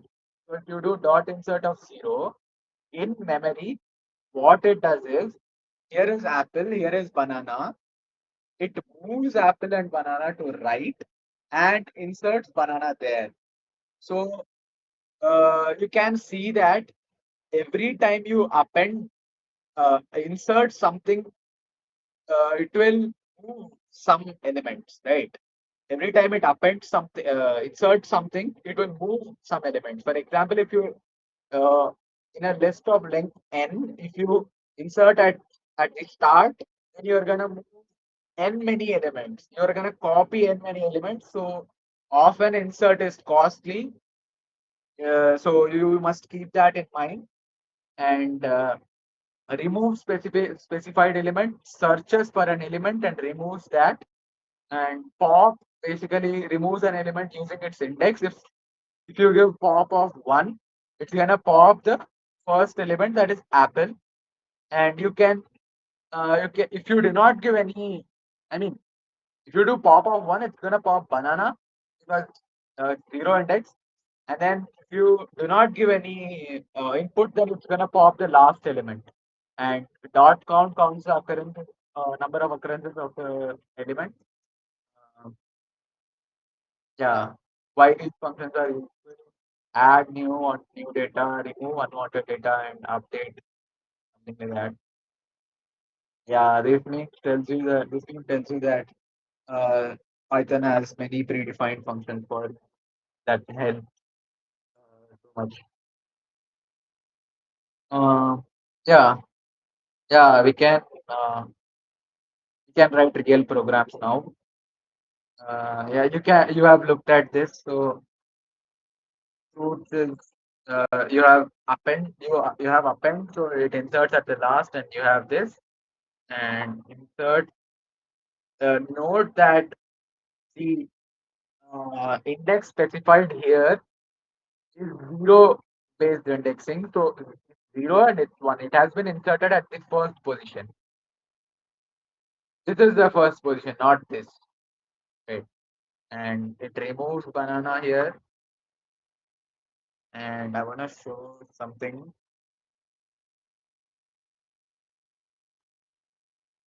It removes the first occurrence of the banana, the first occurrence of the string found.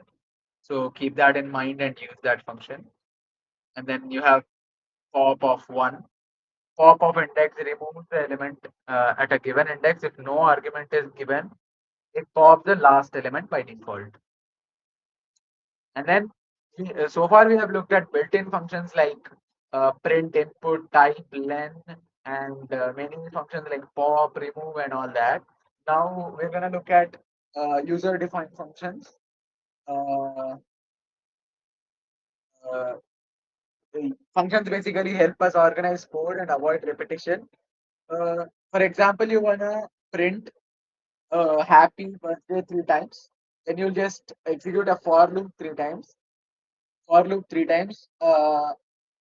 if you wanna print happy birthday whenever your friend's birthday is, or for example, you have 10 friends, you cannot write 10 for loops for 10 birthdays, right?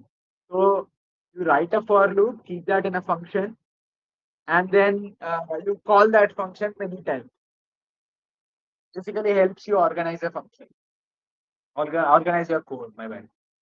Yeah, so this is a very simple function. Def is a keyword that is used. Def, short for define. So you define a function here. Whatever is inside this code block gets executed when this function is called. Function is called by two curly, two parentheses, like two telephones holding in your hand, just like a just like that. You have to call it using the telephone, something like that, just to remember. So calling this prints hello. As you can see the output, uh, and then even these functions accept parameters. You can give some parameters to functions. So this is a parameter the function accepts, and I've called greet Alice and greet Bob. You can see that it prints hello Alice and hello Bob. You have seen that if a comma is there, then by default the separation is space. You can change it by using sep equal to backslash n or something like that. Yeah, yeah. Why use functions? You can do that. Uh, if you keep on writing code, you'll easily understand. One might argue that I can just write this print piece of code 3 times in a for loop, but if you keep on writing code, then you'll understand why functions are useful. This basically calls 3 times the same function, but functions are useful uh, when you wanna call, for example, you wanna call welcome and something else, bye bye, and then welcome, and then again welcome or something like that. They are not in a specific pattern. Then you'll have a great use of functions. Yeah, to make it easier to read, easier to maintain, and easier to reuse. Reuse can easily reuse that piece of code. Because Python follows try principle, that is, don't repeat yourselves. Keep that in mind. Just yeah, as you can see, the outputs are as expected. Yeah, you can give many parameters.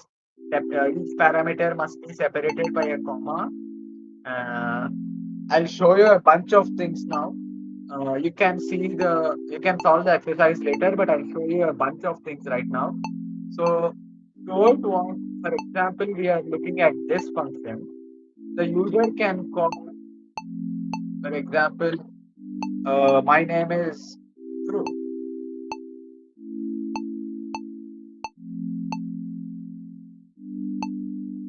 It accepts booleans as well. So you don't want that, right? You want it to accept only strings as names. So you do this.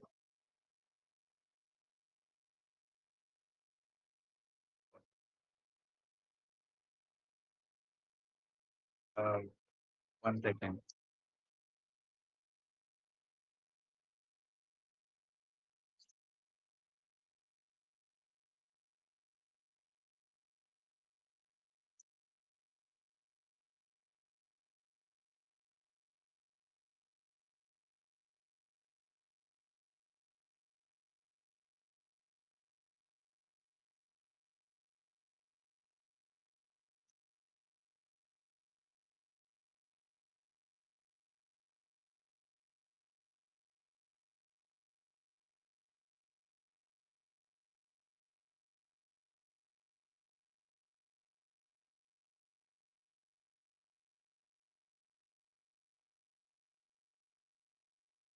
Yeah.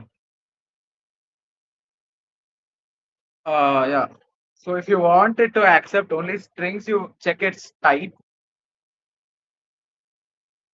If he is in what? Why? Uh, yeah. If you wanna,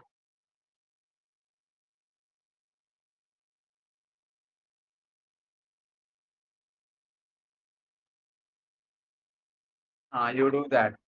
If you want it to accept only this, right? Right. If you wanted to accept only this, then you're gonna do that. But uh, yeah, and then I've mentioned some other syntax here. This is basically called as type hint, right? Uh, Let me show you what it does.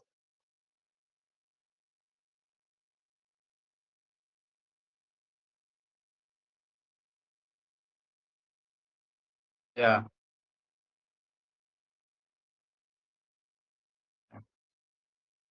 So if you do this, then you can access the yeah, you can access the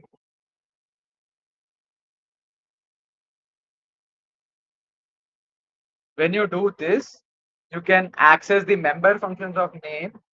If not, you will not be able to. You can do that, but this is like a type hint to the interpreter. It will know that if you access a string function below, it will know that yeah, it is a string. You can call string functions, right? And then this is a short exercise for you guys. I'll give you some time. Uh, I'll give you some time, and you can ask some doubts. We'll clarify that, and then we'll complete this number guessing assignment that I'll show you using binary search. I'll explain the binary search first, and then we'll get to this number guessing game. I'll give you some time to ask some doubts.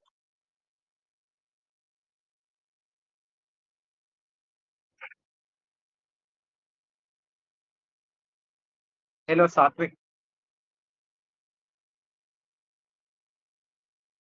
Yep.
Yeah, is my voice audible?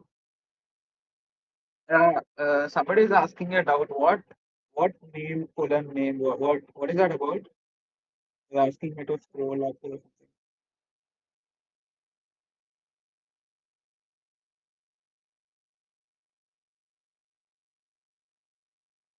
Yeah, I have scrolled up a little bit.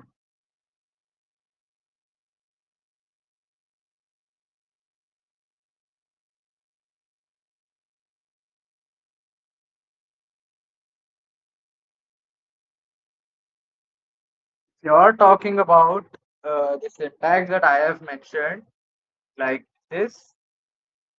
It acts as a it acts as a label. Yeah, yeah, that's what I'm explaining. Yeah. So, yeah, if you're talking about this part, then it acts as a label to declare that that a variable or a function argument is expected to be a string, or here it's string or integer. So it is expected to be a string. You can still do this, but the generally the input can be of any type. But if you do this, it tells the interpreter that the name is expected to be a string. Yeah, but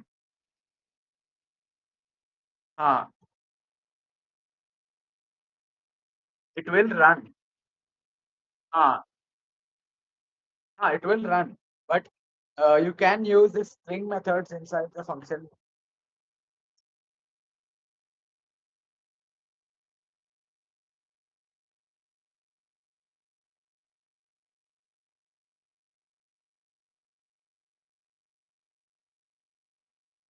Yeah, if you have typed if you have incorrect type, somebody is asking why it doesn't return an error. Python completely ignores type hints at runtime. Basically, it is called a type hint. It's not a strict condition that the so and so variable should be of so and so type. It is just like a hint. Python ignores that hints in at runtime.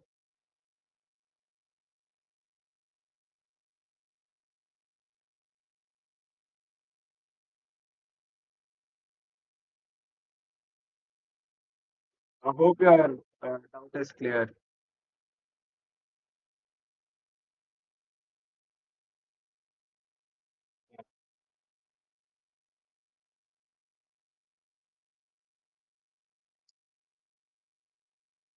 If there are no other doubts, I'll continue with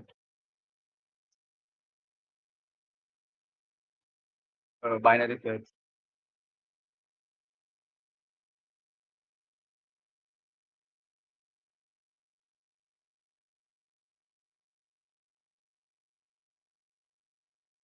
Yeah, so I'll start with binary search. So I will explain binary search. So if you want to find an element in a list, for example, our list is like ls equal to uh, 19, which uh, if you want to find an element in that list, what would you do? Somebody told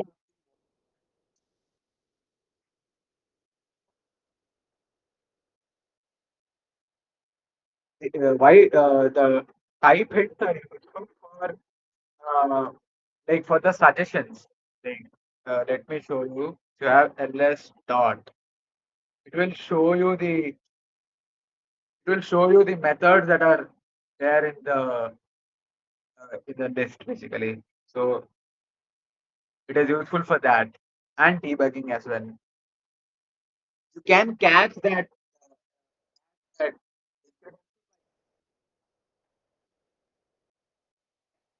intervention using some static typewriter. It does not let Python uh, ignore that type hint in runtime. Yeah. So coming back to finding a number in this list, we have ls1 and I'll show you another method that is ls2 is equal to.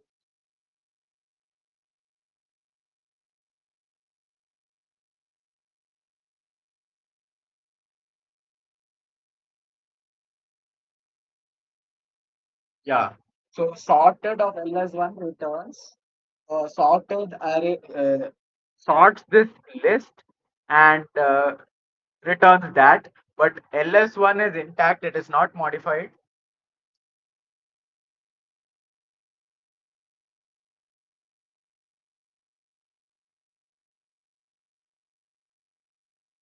Yeah, as you can see, ls2 and right, ls2 is sorted and then ls1 is not.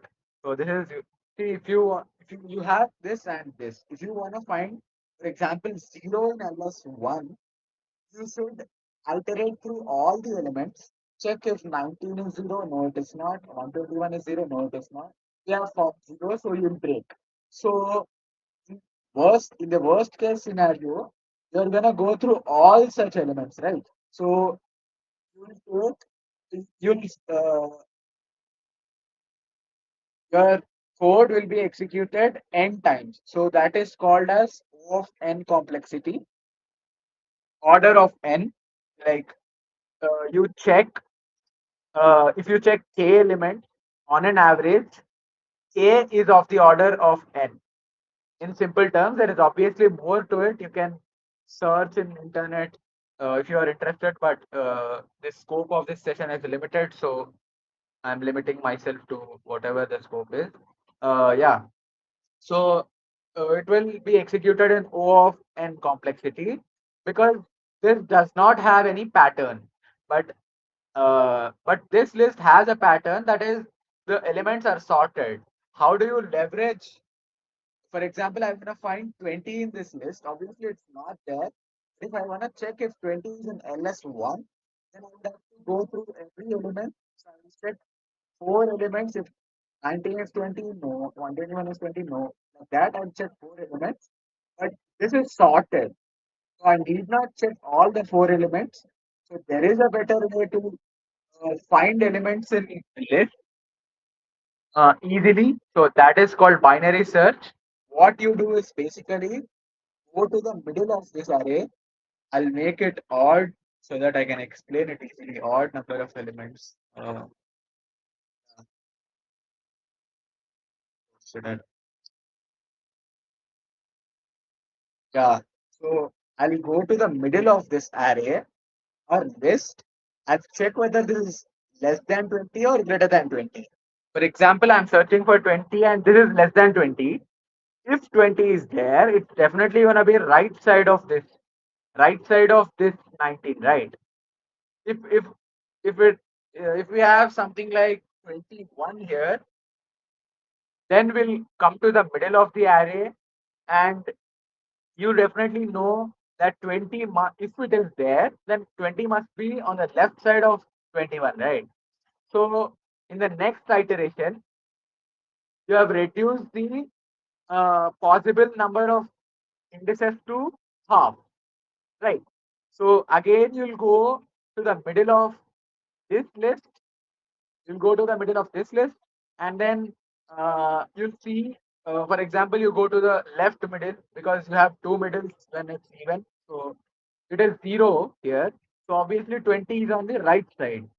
So again, you have cut off the left half.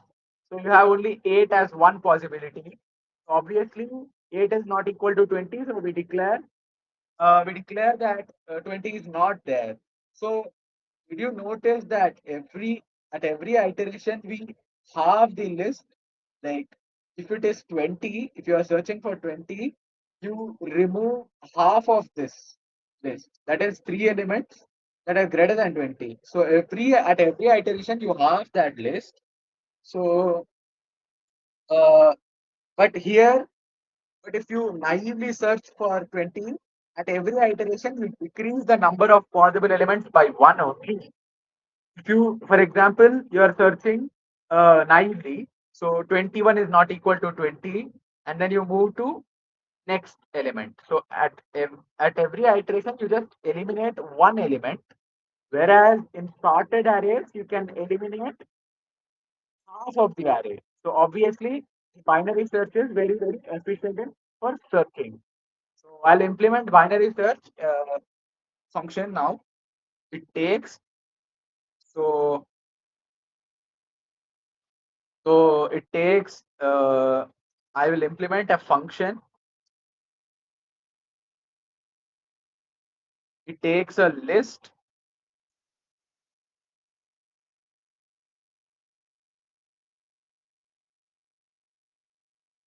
right? And then you wanna find a element. So it takes an element. Uh,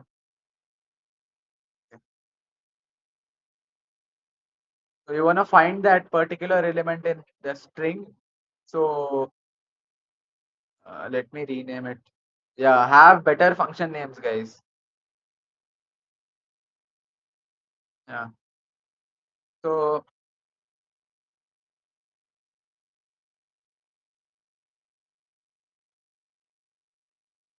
yeah.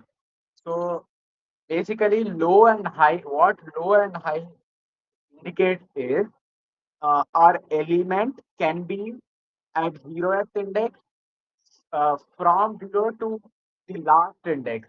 We haven't reduced anything initially. We'll stop this iteration if low is less than or equal to high, because if low is less than or equal to high, you're obviously uh, you obviously know that uh, the element is not present in that list, so you return false. If you find that element somewhere, you return true. So you go to the mid always. Yeah. So you go to the mid always. So this is mid, the middle index of the possible indices of the element, right? So if the if the current element, that is the element at mid, is equal to the element that we want to find, then we just return that index, because binary search, I want to return the index of the element.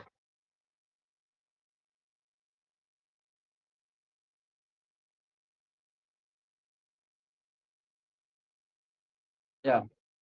And then if if the current element is less than the current number is less than the current number is less than the element that we want to find, then then obviously our current element will be the right of the mid. So your low is at 0 now. You shift that low to mid plus 1, because mid is also not element, obviously, because it is less than element. So the possible indices will become mid plus 1 to high. And if your if your mid is greater than if your mid is greater than the element, then obviously your mid is greater than the element, so your actual element would be left of mid. So you move that high from length minus 1 to mid minus 1. So your array is halved effectively. If you haven't found an element inside the while loop, it means that there is no element, this element is not there in the list. So you return minus 1, indicating that the element is not there in this list.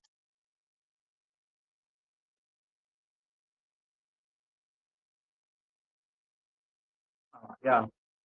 So I'll I want to return. I also want to return how many times this while loop is executed, how many times we have executed a loop. So number of, just for the sake of uh,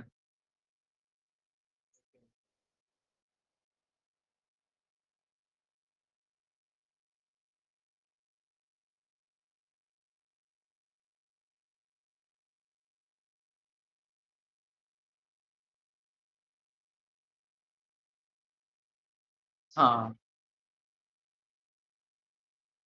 yeah, and also I want to point out something. Uh, yeah, so there is another data structure called tuple. It's very similar to list. I don't want to cover the nitty-gritties of how tuples work and all, but they are very similar to list. So you can return tuples like this, so that the user cannot modify the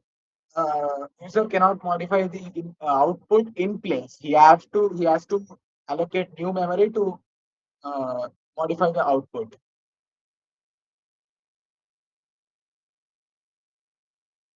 And then we also want to implement naive search.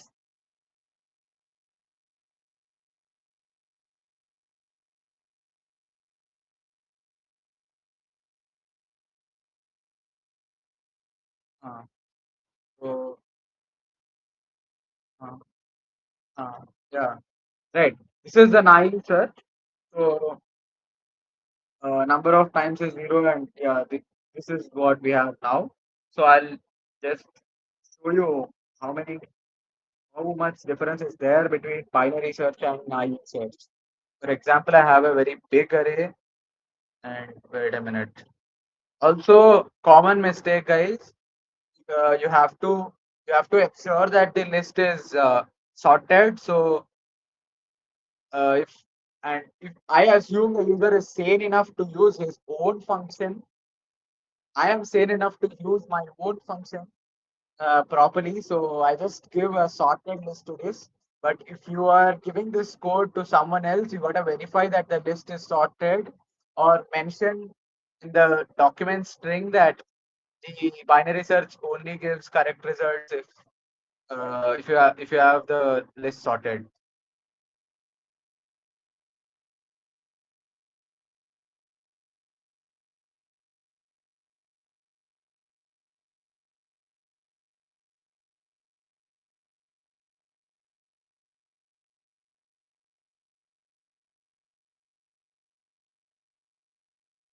Yeah.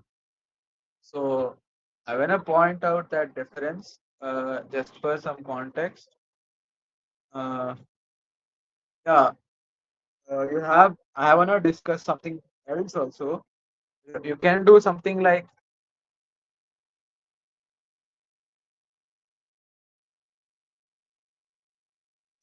this. Basically, gives you a list.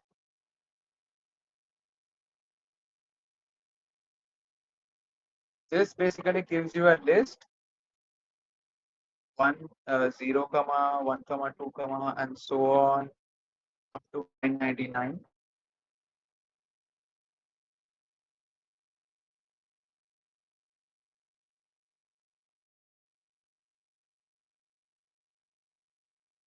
Hey, my screen, can someone is my is it blur, frozen now? Wait, I'll be back in a minute. Just fix the internet connection and I come. What about now?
हाँ भाई, मैं एक और की दूँ तुझे?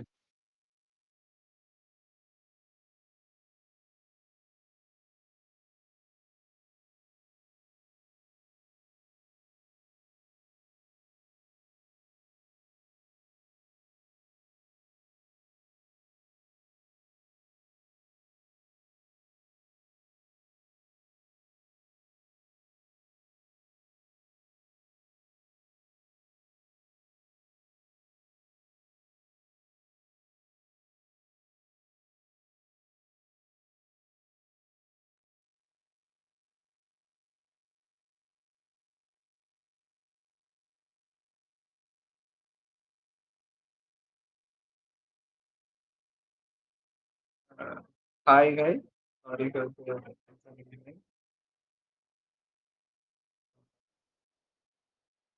Hello, Satvik. Am I audible? Yeah, you're audible. Hi guys, sorry for the inconvenience. The internet connection is bad, so I just fixed it. Yeah, I want to show the difference between binary search and naive search. Just search for the element, will print the number of times. 1 second.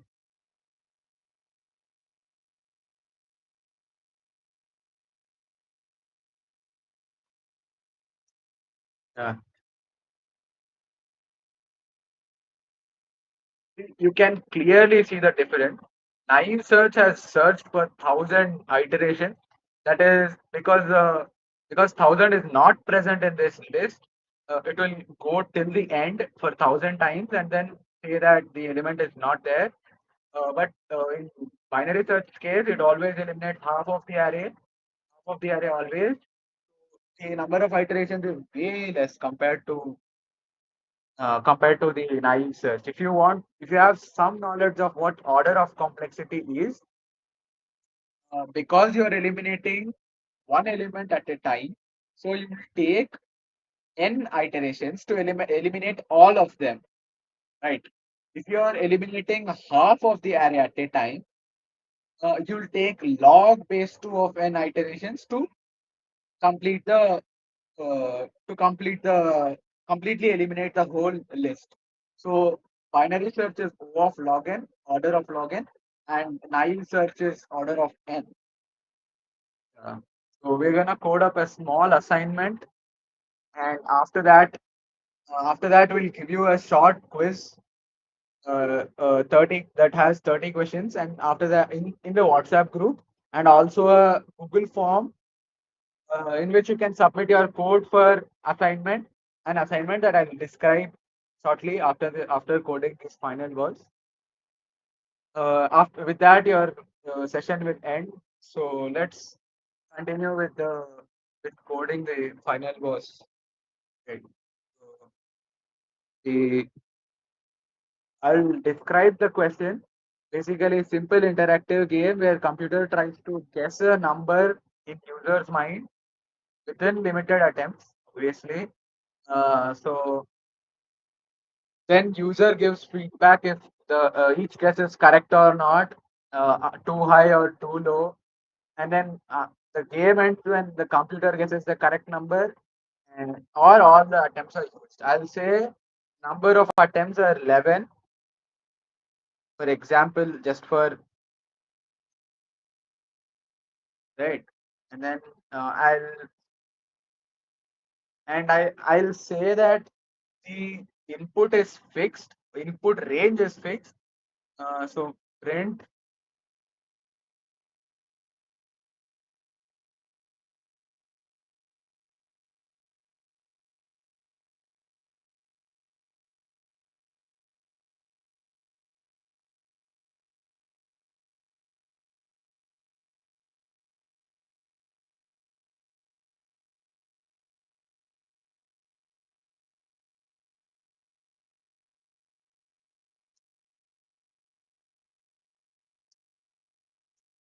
So yeah, I'll say that the user can,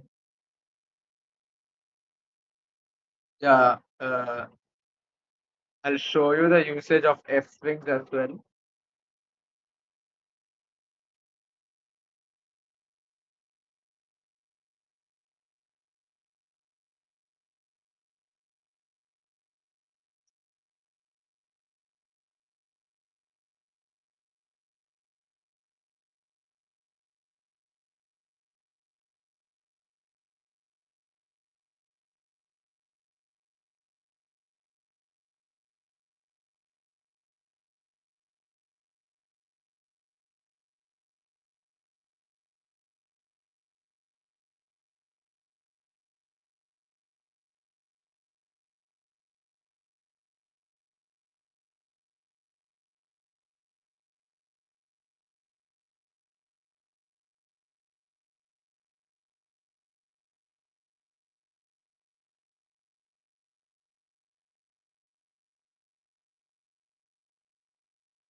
Great. Yeah. So let's start. L is one. One is possible, and uh, let's say low. Low is one, and high is 1,000, and while low less than or equal to high. So our guess will be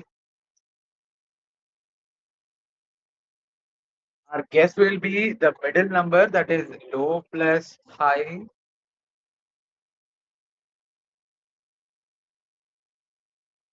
divided by 2. As you know, this is integer division or floor division. Print guess. So if I print the guess, if the guess is higher, then the user must give H as the input to the program. If it is correct, the user has to give uh, C as an input to the program. If the guess is lower, then the user has to give L as an input to the program. Right. So we're gonna accept an input. Uh, for example, what do I say? User in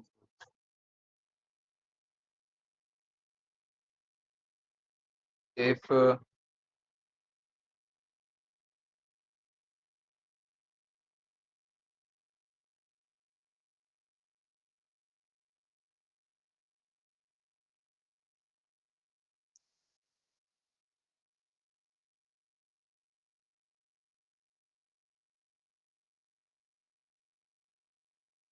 yeah, yeah,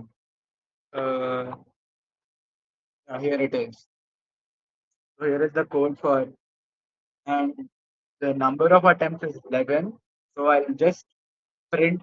I'll just break if the number of attempts is greater than or equal to 11. So attempt. um,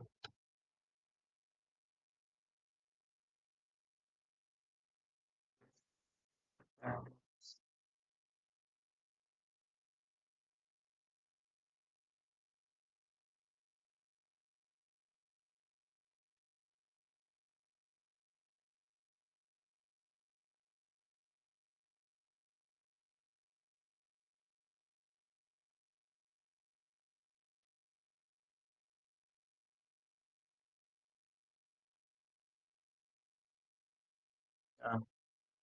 Yeah. So for example, I have 6, 7 in my mind.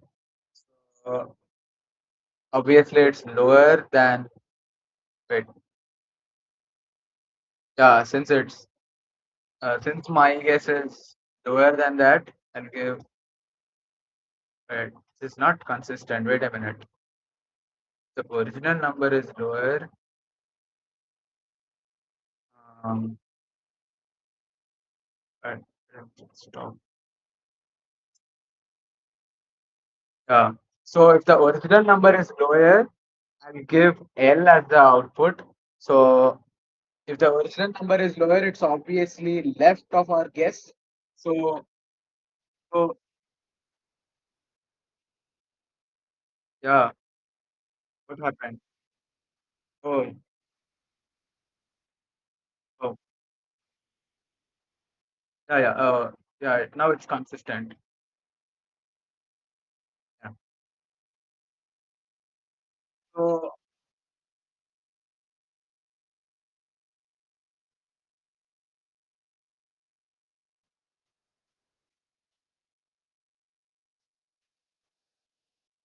yeah. So I've corrected it. So the total correct attempts is 0 and max number of attempts are 11. So if the original number is lower, obviously our original number is less than the guess. So we move the high to guess minus 1. And if the original number is higher than the guess, then we move the left one to guess plus 1. So I have 6, 7 in my mind. So Obviously, 6.7 is lower than 500 and lower than 250 and lower than 125, but greater than 62, less than 97, less than 77, and less than 69, greater than 65. Yeah. So the code was executed in one, two, three. Yeah, let me just print attempts, I guess.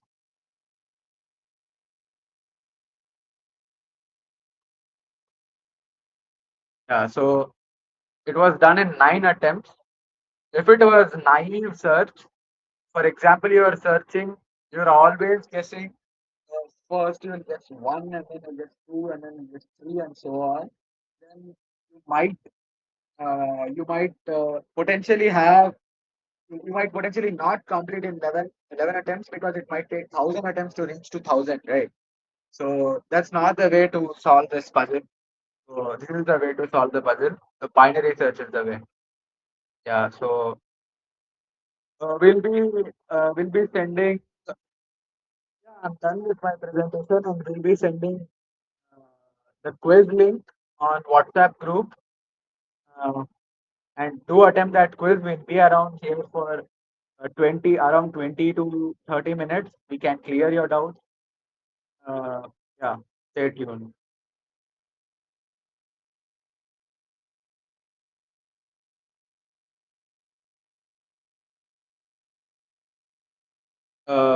2 minutes, guys. We'll post the quiz.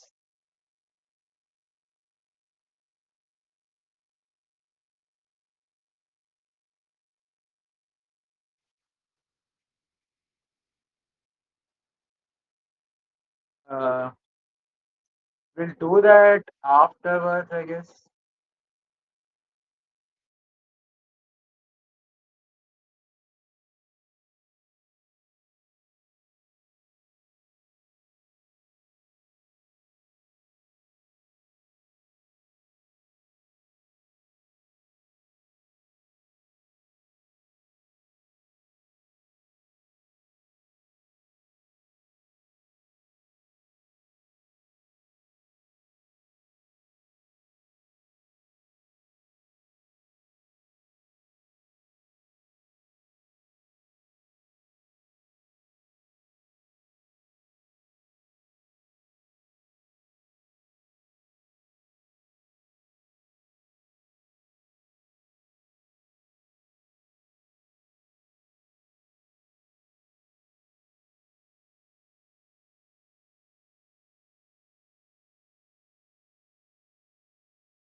Hey, guys.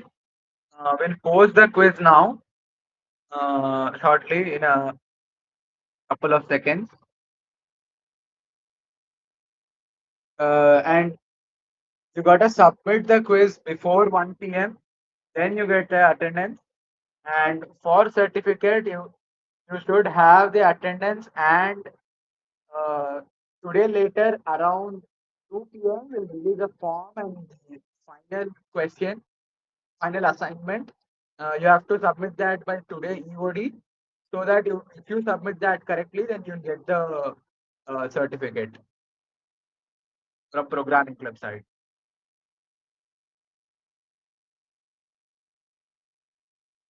Uh, yeah.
Also, guys, there is a minimum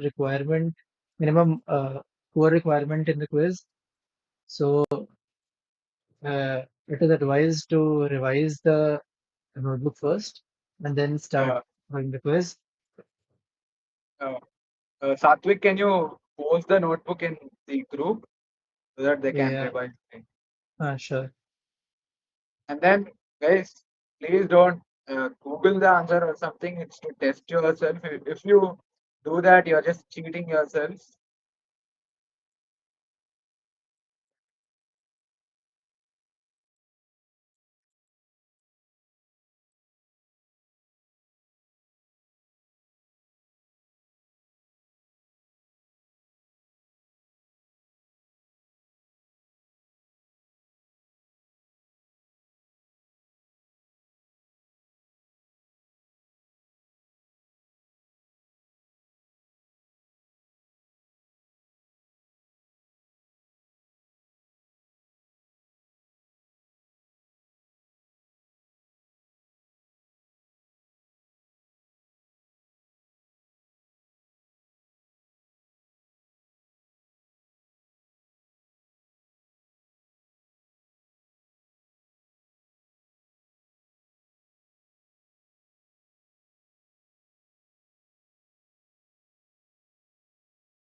Okay. Yeah, guys, we'll also send the notebook in a couple of seconds.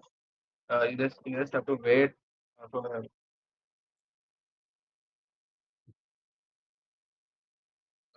1 minute or two.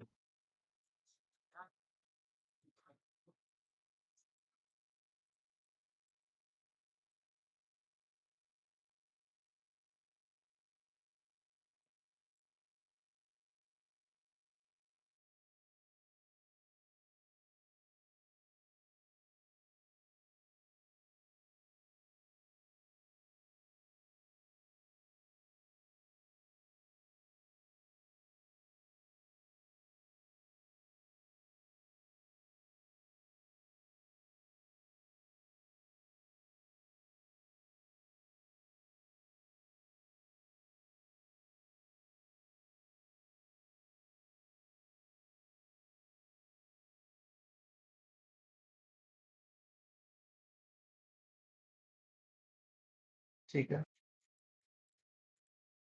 तुम्हारी screen share करूँ क्या?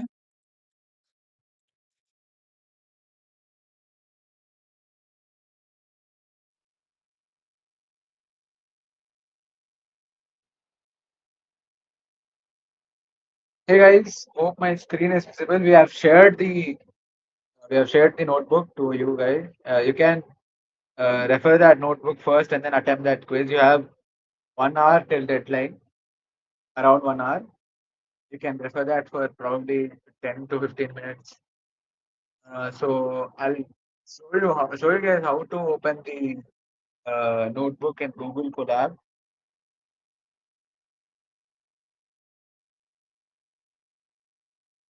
I hope you have downloaded the IPYM file that I've sent you. Just search Google Colab Notebook in Chrome and click upload here. Go to browse uh, and just select the file that's in your downloads, this file, and click open, and you'll have the file on your here just as I will. You can revise for a couple of minutes and give that quiz or ask doubts. We can clarify.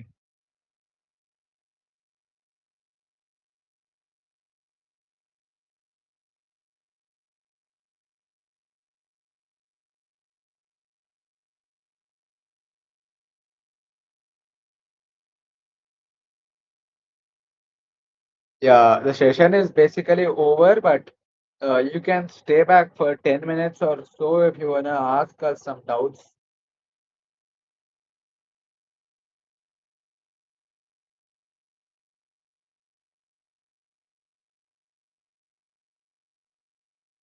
Yeah, Lakshman, you are asking something. I've addressed that previously, 2 minutes or 3 minutes back. Go to Chrome, open Google Colab, and you can open that notebook through Google Colab.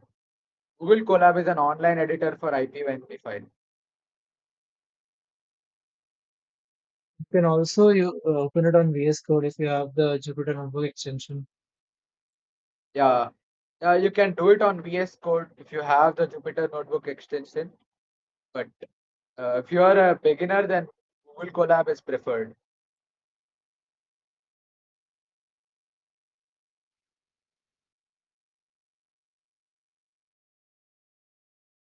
Please follow us on Instagram, guys.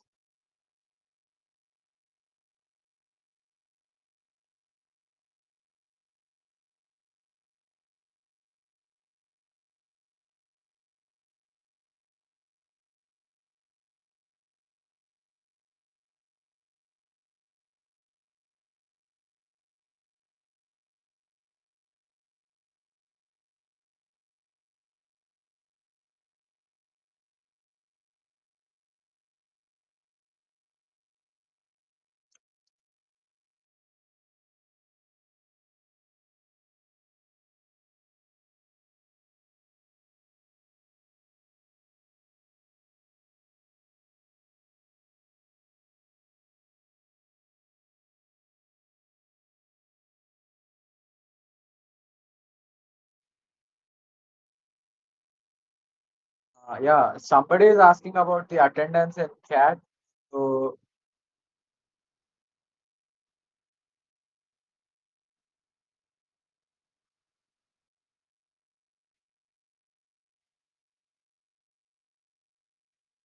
am I muted? Yeah. So somebody is asking about the attendance.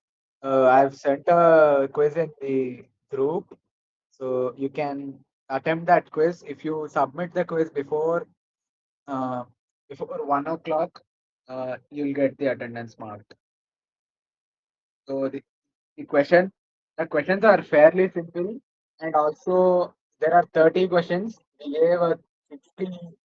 I remember, if I recall it correctly, then I gave uh, 60 seconds time to each question. So roughly it will take 20 to 10 minutes if you are slow, and if you are fast, then it will take around 5 minutes.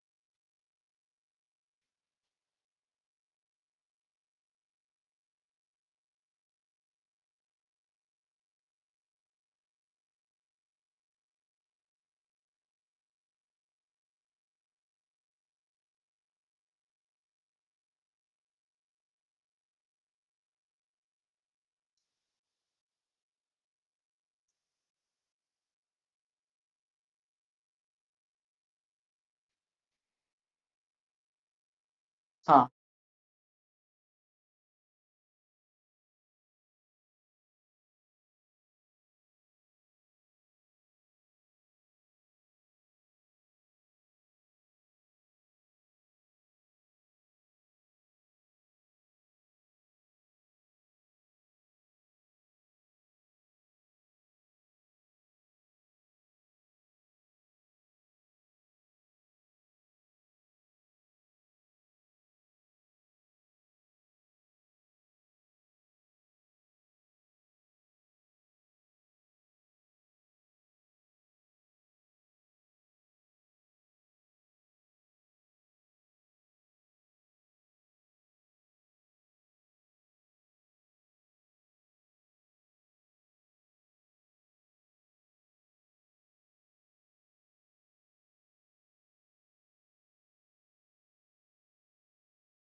Yeah.